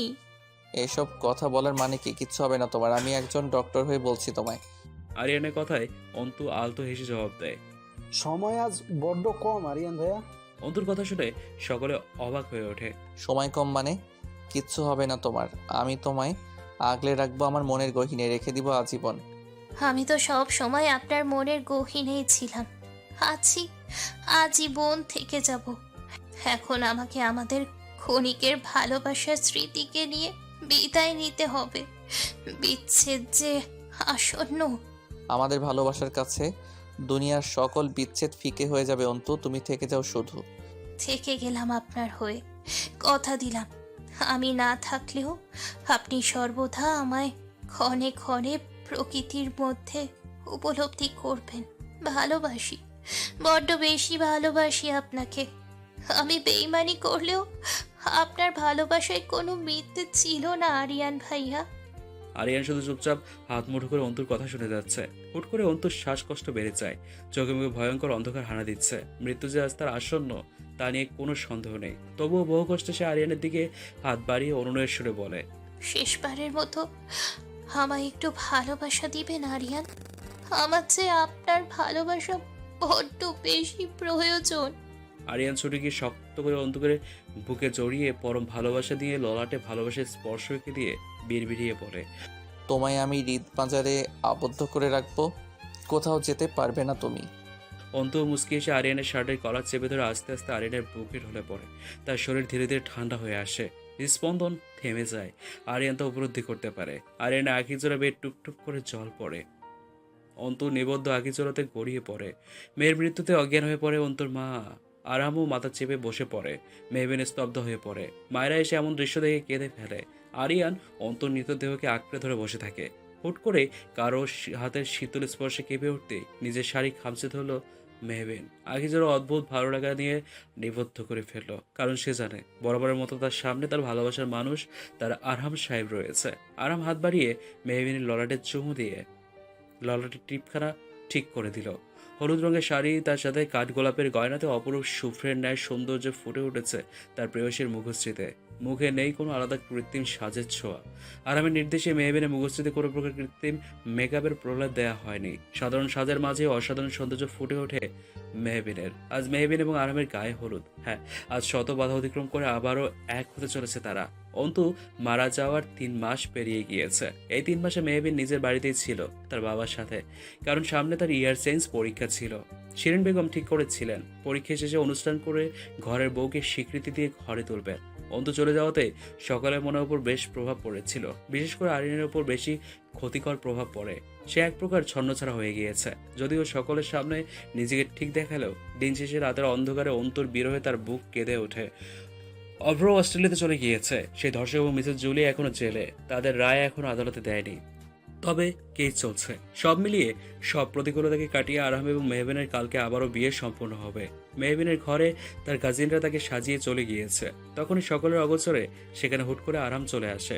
আরহামের ছোঁয়ায় মেহবিনের লজ্জায় মুখ ফিরিয়ে চলে যেতে নিলে আরহাম মেহবিনের হাত খপ করে ধরে তার মুখ মেহবিনের কানের নিকট নিয়ে ফিসফিসিয়ে আওড়ালো। ওগো হৃদয় হরণী, আমার হৃদয়খানা চুরি করে পালিয়ে যাচ্ছ? ভুলে যেও না, অফিসার আরহামের চোখ ফাঁকি দেওয়া এত সহজ না। আমি চুরি করেছি আপনার হৃদয়? ইস, বললেই হলো। মেহবিন কিছুটা তুতলিয়ে কথাটি বলে মেজের দিকে তাকিয়ে বলল। আরাম মেহবিনকে টেনে মেহবিনের ললাটে থাকা কেশগুলো আলতো করে সরিয়ে কানে গুঁজে দিয়ে বলল। চুরি তো অবশ্যই করেছ, তাও আবার বিরাট চুরি, হৃদয় হরণের মতো চুরি। এর শাস্তি বেশ কঠিন হবে কিন্তু। সামান্য হৃদয়টুকুই তো চুরি করেছি, তাতে কি এমন মহাভারত অশুদ্ধ হয়ে গেল শুনি? মেহবিন মুখ বেগিয়ে প্রশ্ন করলো আরামকে। আরাম আলতো হেসে জবাব দিয়ে বলল। বেশ বিরাট ক্ষতি হয়ে গিয়েছে ম্যাম। আমার হৃদয় জুড়ে আপনি এমনভাবে বিচরণ করছেন, আমার সাধ্যে নেই আপনাকে দূরে সরানোর। মেহবিন চুপ থাকলে আরহাম আবারও বলে ওঠে। কখনো ছেড়ে যেও না প্রেয়সী, তুমি যে আমার ব্যক্তিগত সুখ। মেহবিন আরামের বুকে মাথা রেখে উত্তর দেয়। কখনো ছেড়ে যাব না। মৃত্যু ব্যতীত কেউ আপনার থেকে আমায় আলাদা করতে পারবে না। দরজার ওপাশ থেকে ডাক পড়তেই আরাম এবং মেহেনের হুঁশ ফিরে আসে। সকল কাজিনেরা মেহবিন এবং আরামকে একত্রে দেখে হু হুয়া করে হেসে ওঠে। একজন হাসতে হাসতে বলে। কি আরাম ভাই, বউকে না দেখে থাকতে পারছো না? আরেকজন তাল মিলিয়ে বলল। মেহবি নাকি কম যায় নাকি? দেখছিস না কিভাবে বরকে জড়িয়ে রয়েছে, যেন কেউ এসে ওর এত হ্যান্ডসাম বরটুকু টুকুস করে নিয়ে চলে যাবে। আরেক দফা সবাই হেসে উঠল। মেহবিন তৎক্ষণাৎ আরামকে ছেড়ে দিয়ে শাড়ির আঁচল ধরে বারবার মুছড়ে যাচ্ছে হাত। আরাম নিচের দিকে তাকিয়ে আলতো করে মুচকি হাসে। মেহবিন এক পলক সে হাসির দিকে তাকায়। আরামের আলতো মুচকি হাসি যেন তার সৌন্দর্যকে দ্বিগুণ বৃদ্ধি করে তুলেছে। আরাম এবং মেহবিনকে স্টেজে নিয়ে যাওয়া হয়, কিন্তু আরাম বায়না ধরেছে তার বউকে সে সর্বপ্রথম হলুদ লাগিয়ে দেবে। আরামের আবদারে সে আলতো করে মেহবিনের ললাটে সামান্য হলুদ ছুঁয়ে দিয়ে চুমু দিয়ে দেয়। সকলে তাদেরকে মুসকে মুসকে হাসতে থাকে।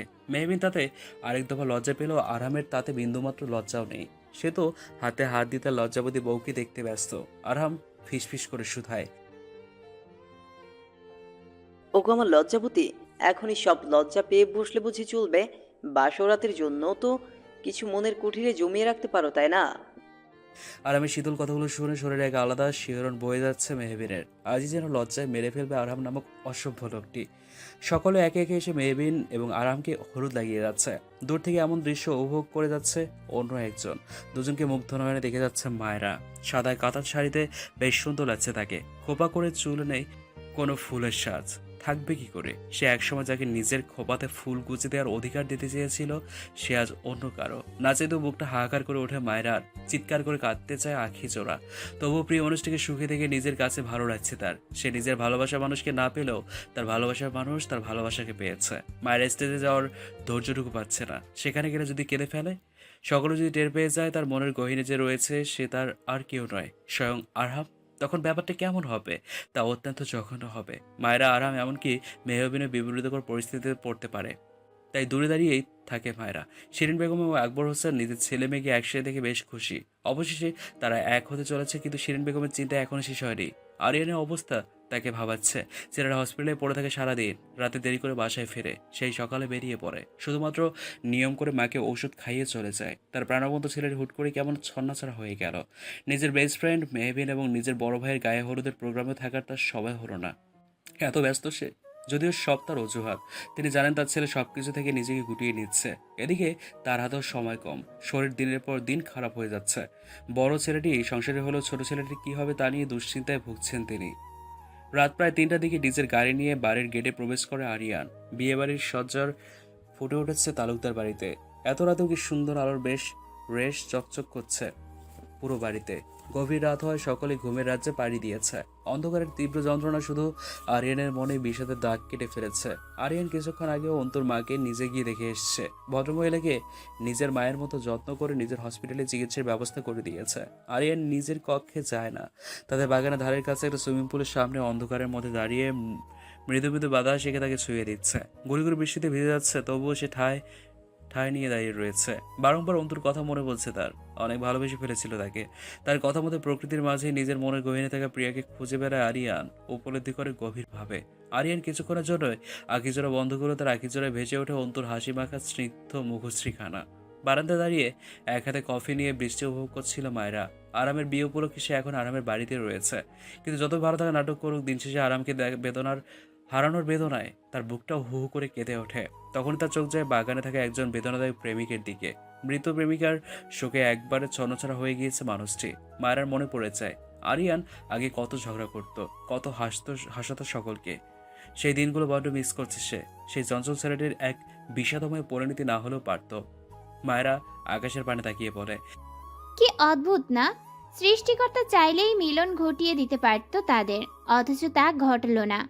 তার বদলে লিখে রাখলো এক রাশ বিষাক্ত বিচ্ছেদের যন্ত্রণা। সেই কি যন্ত্রণায় পুড়ে ছাই হয়ে যাচ্ছি আমিও? কি চাইছে তবে সৃষ্টিকর্তা? আরিনের জন্য বড্ড খারাপ লাগছে মায়েরার। সে এক পা দুপা করে বাগানের দিকে এগিয়ে এলো, হাতে তার ছাতা। তখনই শুনতে পেল আরিনের মনের গহীনের ক্ষতটির আর্তনাদ। হ্যাঁ, আজ ছেলে হয়েও সে কাঁদছে। যেদিন অন্তুর মৃত্যুতে সে কাঁদেনি সেদিন। শক্ত পাথরের ন্যায় অন্তুর লাশ বুকে নিয়ে বসেছিল, তবে আজ সে কাঁদছে। কাঁদতে কাঁদতেই অন্তুকে অনুভব করে বলছে, যাকে হীন আমি শূন্য, যার বিরহের দহনে আমার হৃদয়খানা ছারখার, অদ্ভুত হলেও সত্যি আমার মনের গহীনে রয়েছে সে এখনো। মায়ের কি মনে পড়ে যেন আরিয়ানের কাঁধে হাত রাখলো। মায়ের কাঁধে হাত রাখতে আরিয়ান সঙ্গে সঙ্গে পিছনে করে মায়েরাকে শক্ত করে জড়িয়ে ধরে, যেন সে এই মুহূর্তে জড়িয়ে ধরার একটা মানুষ খুঁজে বেড়াচ্ছিল। মায়েরা এক মুহূর্তের জন্য স্তব্ধ হয়ে গেল। অজান্তেই তার হাত আরিয়ানের পিঠে চলে যায়। আরিয়ান মায়েরাকে জড়িয়ে ধরে কেঁদেই চলেছে এবং বিড়বিড়িয়ে বলছে, কেন আল্লাহ আমার থেকে আমার অন্তুকে কেড়ে নিল? ও তো নিজের ভুলের শাস্তি পেয়েছিল, তাই না? তবে আল্লাহ কেন এত বড় ওকে শাস্তি দিল? আমিও যে বড্ড শাস্তি পেয়ে যাচ্ছি। আমি পারছি না অন্তুকে ছাড়া থাকতে। প্লিজ ফিরে এসো অন্তু। আরিয়ানের আর্তনাদ মায়ের আখিজোড়া বেয়েও জল গড়িয়ে পড়ছে। আরিয়ান বেশ কিছুক্ষণ পর কান্না থামিয়ে যখন উপলব্ধি করছে সে আবেগে মায়াকে জড়িয়ে ধরে রেখেছে, তৎক্ষণাৎ সে মায়েরাকে ছেড়ে দিল। নিজের মাথা নুইয়ে বিনয়ের সহিত কিছুটা অপরাধীর ন্যায় বলে ওঠে, সরি মায়েরা, প্লিজ আমাকে ভুল বোঝো না। আমি আসলে আরিয়ানকে থামিয়ে আরিয়ানের দিকে একটা ছাতা এগিয়ে দিয়ে বলল, সমস্যা নেই, আমি বুঝেছি। এই নাও ছাতাটা, ভিজে গিয়ে কিন্তু জ্বর এসে পড়বে। তখন তোমার ভাই নিজের বিয়ে ফেলে তোমার পিছনেই ছুটে বেড়াবে, বিশেষ করে তোমার অসুস্থ মা। লাগবে না, কোনো জ্বর টর আসবে না আমার। তুমি এখন চলে যাও, আমি নিজেকে ঠিক সামলাতে পারবো না। আরিয়ান কিছুটা বিরক্ত নিয়েই কথাগুলো বলে পকেট থেকে সিগারেট বের করে নিলে মায়েরা তা নিয়ে দ্রুত ফেলে দেয়। আরিয়ান মায়ের এমন আচরণে চরম ক্ষিপ্ত হয়ে যায়, খেপে গিয়ে বলে, সমস্যা কি তোমার? বলছি না চলে যেতে। সমস্যা তো অবশ্যই রয়েছে। ডক্টর হয়ে হেলথের জন্য ক্ষতিকর সিগারেট খাবে তা তো মোটেও ঠিক নয়। অনেক সময়টা পেরিয়ে গিয়েছে, এখন তো নিজেকে সামলাও। তোমার মতো আমিও বলতে গেলে এক সিচুয়েশনে রয়েছি। যদিও তোমার যন্ত্রণা তীব্র, কিন্তু আমার অবস্থা দেখো। তুমি তাও এই ভেবে বেঁচে রয়েছে তোমার প্রিয় মানুষটি বেঁচে নেই বলে। তাকে তুমি হারিয়েছো, কিন্তু আমি, আমার ভালোবাসার মানুষ তো বেঁচে থেকেই আমার হলো না, সে কাল হবে অন্য কারো। ভালোবাসার মানুষ অন্য কারো হয়ে যাওয়া ব্যথা সহ্য করেও কিন্তু আমি দিব্যি নিজেকে ঠিক রেখেছি। তাহলে তুমি কেন পারবে না? আন্টির অবস্থা দেখেছো তুমি? মানুষটা তোমার শোকে কাতর, প্রায় লাস্ট স্টেজে আছেন এখন উনি। ওনার শেষ সময়ে যদি তুমি মানসিক অশান্তিতে ভোগো, সেইটা ওনার জন্য কতটা ক্ষতিকর হবে বুঝতে পারছো তুমি? নিজের জন্য না হলেও নিজের মা, নিজের পরিবারের জন্য নিজেকে এইবার একটু সামলাও দয়া করে। মায়ের কথাগুলো শুনে এক মুহূর্তের জন্য থমকে দাঁড়ায় সে। সত্যি তাকে এইবার নিজেকে সামলাতে হবে। অন্তুকে সে আজীবন মনের গহীনে রেখে দেবে, কিন্তু নিজের পরিবারের জন্য হলেও তাকে এগিয়ে যেতে হবে, সামলাতে হবে নিজেকে। সে হাত বাড়িয়ে মায়ের হাতে থাকা ছাতা নিয়ে নেয়। মায়েরাকে ভিজতে দেখে সে নিজেও মায়ের মাথায় ছাতা ধরে মায়েরা আলতো হাসে। দূর থেকে নিজের বারান্দা দাঁড়িয়ে সমস্ত কিছু গভীরভাবে পর্যবেক্ষণ করেন শিরিন বেগম। অনেক বড় পাথর যেন বুক থেকে সরে গেল তার। অজান্তে মুচকি হাসি দেন তিনি। তার ছন্নছাড়া ছেলেটির জীবনের ছন্দ ফিরিয়ে দিতে অবশেষে মহান আল্লাহ তাআলা কাউকে পাঠিয়ে দিলেন। আর কোনো চিন্তা নেই তার। বৃষ্টির মাঝে আরামের কথা বেশ মনে পড়ছে মেহবিনের। বৃষ্টি আসলেই যেন অজানা এক লজ্জা তাকে ঘিরে ধরে। 2 মাস আগে সেই বৃষ্টি ভেজা রাতের কথা মনে পড়তে সে এক প্রকার লজ্জায় মুখ ঢেকে ফেলে। ভার্সিটি ক্লাস শেষে মেহবিনের বেশ রাত হয়ে গিয়েছিল, কিছু প্রজেক্টের কাজ ছিল তার, তাই সে আরামকে কল করে জানায় সে যেন আজ মেহবিনকে এসে নিয়ে যায়। আরামও নিজের অফিস শেষে বেরিয়ে মেহবিনের ভার্সিটি আসে, কিন্তু সেখানে মেহবিনের বান্ধবীরা আরামকে কালো স্যুটে দেখে এক প্রকার ফিদা হয়ে বেশ প্রশংসায় ভাসিয়ে দেয় আরামকে। সেসব কথা আসতেই রাগে ফেটে পড়ে মেহবিন। সে রাগ করে আরামকে ছেড়েই একাই বাড়ির উদ্দেশ্যে রওনা হয়। আরামও মেহবিনের খপ করে হাত ধরে বলল, সমস্যা কি তোমার? এইভাবে চলে যাচ্ছ কেন? আরামের প্রশ্ন মুখ ঘুরিয়ে মেহবিন রাগে ফুসতে ফুসতে বলে। আরহাম মাথায় হাত দিয়ে ফেলে, তার প্রেয়সী আজ খুব খেপেছে। আরহাম হতাশার সুরে বলে, তো আমি কি করব? এগুলো নর্মালি নাও। আরহাম হাসান তালুকদারের প্রতি এই ক্রাশ টাইপ ব্যাপার রিলেটেড ছিল, এগুলো কমন ব্যাপার। জানো, আমার ভার্সিটি থাকাকালীন একজন তো আমার জন্য সুইসাইডও করার চেষ্টা করেছিল। যদিও মেয়েটা যথেষ্ট সুন্দরী ছিল, সব ছেলেরা হাবুডুবু খেত তার প্রেমে, কিন্তু তাও তার মতো সুন্দরী মেয়েকে আমি তোমার জন্য ইগনোর করেছি। ওই যে ছোটবেলায় সে এক প্রেমে পড়েছি, সেই প্রেমের মায়া থেকে আর সরতেই পারলাম না। সেদিক থেকে এই মেয়ের কাছে তোমার এইসব সেদিক থেকে সে মেয়ের কাছে তোমার এইসব ভার্সিটির ফ্রেন্ডরা কিছুই না, বুঝলে? আরামের মুখে অন্য কারো সৌন্দর্যের কথা শুনে আরো আরেক দফা রেগে যায় মেহবিন। চিৎকার করে বলে ওঠে, তো সেই মেয়েকেই বিয়ে করতেন? এতই যখন বিশ্ব সুন্দরী ছিল সে, আমাকে কেন বিয়ে করেছেন? আমিও চলে যাব, অনেক দূরে চলে যাব, কোথাও খুঁজে পাবেন না আমাকে, তখন বুঝবেন মজা। মেহবিনের কথা শুনে বুকে মোচড় দিয়ে ওঠে আরামের। তার মস্তিষ্কে হুট করে একরাশ ক্ষোভ চেপে বসে। সে খপ করে মেহবিনের হাত ধরে চেঁচিয়ে পড়ে, কি? কখন ঘরে চলে যাব? চলে যাব বলছো? হ্যাঁ, এখন তুমি চাইলেও আমার থেকে কোথাও যেতে পারবে না। দুনিয়ার কারো সাধ্য নেই আমার মনের গহীনে থাকা আমার প্রেয়সীকে আমার থেকে দূরে সরানোর। মাইন্ডেড। কথাটি বলেই আরাম মেহবিনকে জোর করে নিজের গাড়িতে বসিয়ে দেয়। মেহবিন যথেষ্ট ছটফট করে চলেছে গাড়ি থেকে নেমে যাওয়ার। মেহবিন কিছুটা ন্যাকা কান্না দিয়ে বলল, এমন করলে আমিও কিন্তু অন্তর মতো একদিন চলে কথাটি বলতে গিয়ে মেহবিন থেমে যায়। আরামের আঁখি জোড়া যথেষ্ট লাল হয়ে গিয়েছে, রাগের রক্ত তার কপালে স্পষ্ট ফুটে উঠেছে। মেহবিন ভয়ে কেঁপে ওঠে। সে বেশি ব্যবহার করে ফেলেছে বিষয়টিতে। আরাম যথেষ্ট স্পিড নিয়ে গাড়ি চালায়। মেহবিন ভয়ে চুপচাপ থাকে। ফুল স্পিডে গাড়ি চালিয়ে 5 মিনিটে নিজের বাড়ির সামনে ব্রেক কষে সে। মেহবিন কিছুটা ঝুঁকে যায়।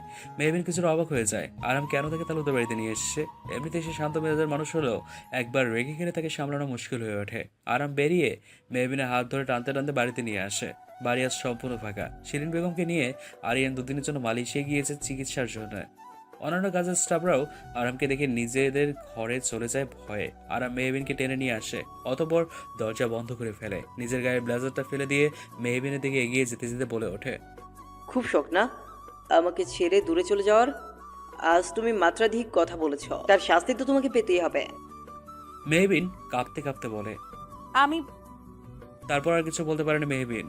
আরাম তার অধৈর্যরা নিজের অধরে দখলে নিয়ে নেয়। ভালোবাসার সাথে বেশ কয়েকটা কামড় দিয়েও দেয়। মেহবিন ব্যথায় আরামের পিঠ খামচে ধরে। বেশ কিছুক্ষণ পরে মেহবিনের অধৈর্যরা ছেড়ে উঠে দাঁড়ায় আরহাম। মেহবিন আয়নায় নিজের ক্ষতখানা দেখে ফুপিয়ে কেঁদে ওঠে। আরাম তা দেখে আলতো হেসে বলে, এখন থেকে বুঝে শুনে কথা বলবে, আর যতবার আমাকে ছেড়ে যাওয়ার কথা ভাববে ততবার এই ক্ষত দেখে নিও। তখনই বাইরে প্রচণ্ড ঝড় বৃষ্টি শুরু হয়ে যায়। বাস পড়তে থাকে বেশ জোরে। মেহবিন দ্রুত গিয়ে আরামকে খপ করে জড়িয়ে ধরে কাঁপতে থাকে ভয়ে। দুজনের হৃদয়ে একই সাথে কম্পিত হতে থাকে। আরাম হাত দিয়ে খুব যত্ন করে মেহবিনের কাঁপা কাঁপা চিকন অধৈর্যতাতে আলতো করে স্পর্শ করে কেঁপে ওঠা সারা অঙ্গ মেহবিনের। বাইরের ঝড়ের সাথে সাথে দুজনের মনেও সমান্তরাল ঝড় বইতে থাকে। আরাম যেন নিজেকে নিয়ন্ত্রণ করতে পারছে না। সে মেহবিনের কানে ফিসফিস করে অনুরোধের সুরে বলল, প্রিয়সী, আজকে আমরা আমাদের সম্পর্ককে পূর্ণতা দিতে পারি? তোমায় সম্পূর্ণ নিজের করে নেওয়ার অধিকারটুকু দিবে আমায়?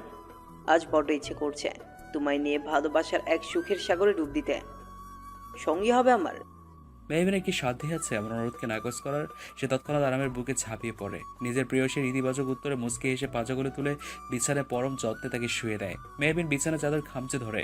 আরাম আস্তে করে নিচের শার্ট খুলে মেহবিনের কপালে চুমুকে শক্ত করে তার হাত জোড়া আঁকড়ে ধরে পাড়ি দেয় এক সুখের ভালোবাসার সমুদ্রে। সেই রাতের কথা মনে পড়তে মেহবিন লজ্জায় আয়নার সামনে দাঁড়িয়ে থাকে। লজ্জায় তার ফর্সা মুখশ্রী টকটকে লাল হয়ে ওঠে। 2 মাস আগে সেই রাতে তাদের ভালোবাসা পূর্ণতা লাভ করে। মেহবিনের ভাবনার মাঝে তার প্রেমিক পুরুষ তাকে ফোন দিয়ে দেয়। মেহবিন তৎক্ষণাৎ ফোন রিসিভ করে ফেলে। ওপাশ থেকে সুমধুর পুরুষ কণ্ঠে আরহাম শুধায়। কি করছো প্রিয়সী? মেহবিন উত্তর দেয় না, লজ্জায় মাথা নুইয়ে থাকে। মেহবিন লজ্জা মাখে কণ্ঠে উত্তর দেয়। তেমন কিছু করছি না। হঠাৎ করে লজ্জার কারণ কি?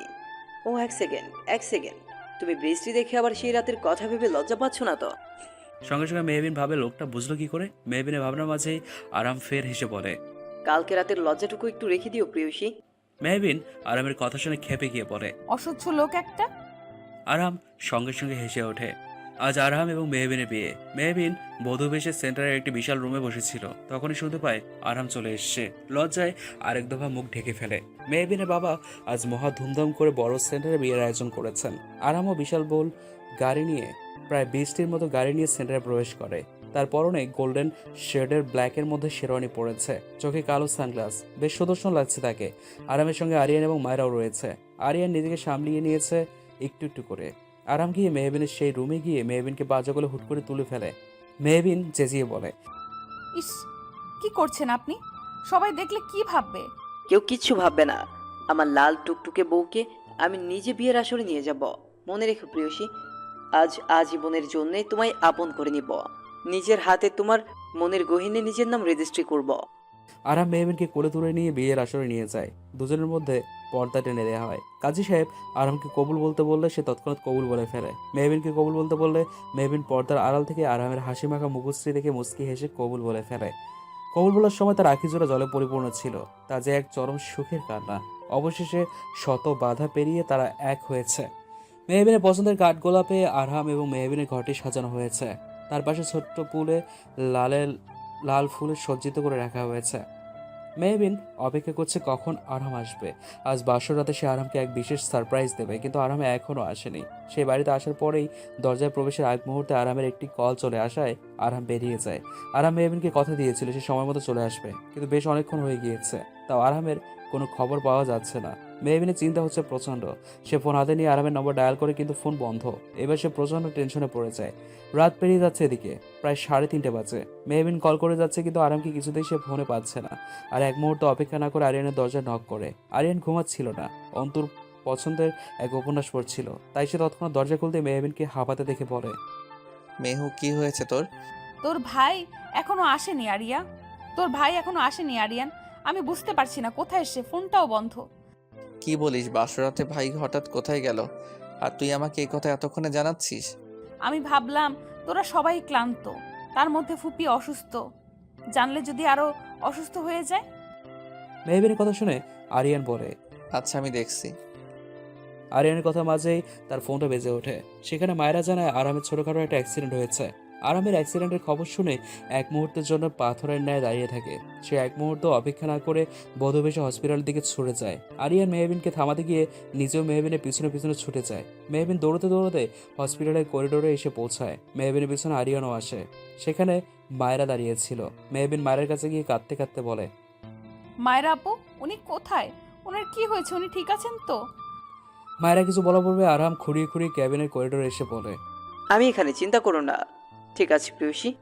আরামকে দেখে বুকে মোচো দিয়ে ওঠে মেহবিনের। শার্টের কলার কেমন অগোছালো, শার্টের এক সাইড ছেঁড়া, কপালে হাতে ব্যান্ডেজ।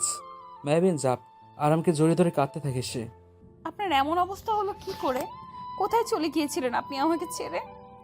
আরাম সামান্য হেসে মেহবিনের মাথায় হাত বুলিয়ে বলে, আরে পাগলি, তেমন কিছু হয়নি, শুধু দোষীদের তাদের প্রাপ্য শাস্তিটুকু দেওয়ার ব্যবস্থা করেছি।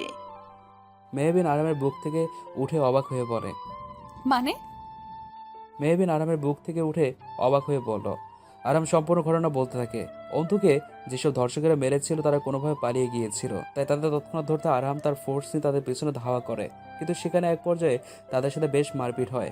আরাম মার খেয়েই অনেকে হসপিটালে ভর্তি। মারামারির সময় আরামের কিছুটা আঘাত পাওয়ায় মায়েরা তাকেও হসপিটালে নিয়ে আসে। আরাম ঘটনাটি বলে মেহবিনের গালে হাত রেখে, আর কোনো চিন্তা নেই প্রিয়সী, ওই ধর্ষকদের বিরুদ্ধে সমস্ত ডকুমেন্ট জমা দেওয়া হয়ে গেছে। কালকেই রায় বেরিয়ে যাবে। মিসেস জুলির এবং ওই র্যাপিসদের ফাঁসি এবার কেউ আটকাতে পারবে না। আমাদের অন্তর খুনিদের বিচার সঠিকভাবে হবে। সবকিছু শুনে আরিয়ান স্বস্তির নিঃশ্বাস ফেলে। তার অন্তর্খুনিতে শাস্তি হয়েছে হবে অবশেষে। মেহবিনের মুখে হাসি পড়ে ওঠে। তার মধ্যে হুট করে মায়েরা বলে ওঠে, তার মধ্যে আরেকটা ব্যাড নিউজও আছে।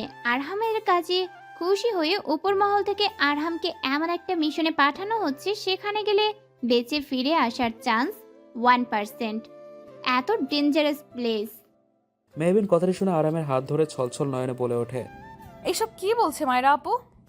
আরাম গম্ভীর কণ্ঠে জবাব দেয়, নিজের ডিউটি তো ফুলফিল করতেই হবে প্রেয়সী, নিজের জীবনের কথা ভাবলে চলবে না। কথাটি বলে আরাম মেহবিনের ললাটে চুমু খেয়ে আশ্বাস দিয়ে বলে, তুমি চিন্তা করো না, আমি ঠিক ফিরে আসব। প্লিজ যাবেন না আরহাম সাহেব, এতে প্রচুর রিস্ক।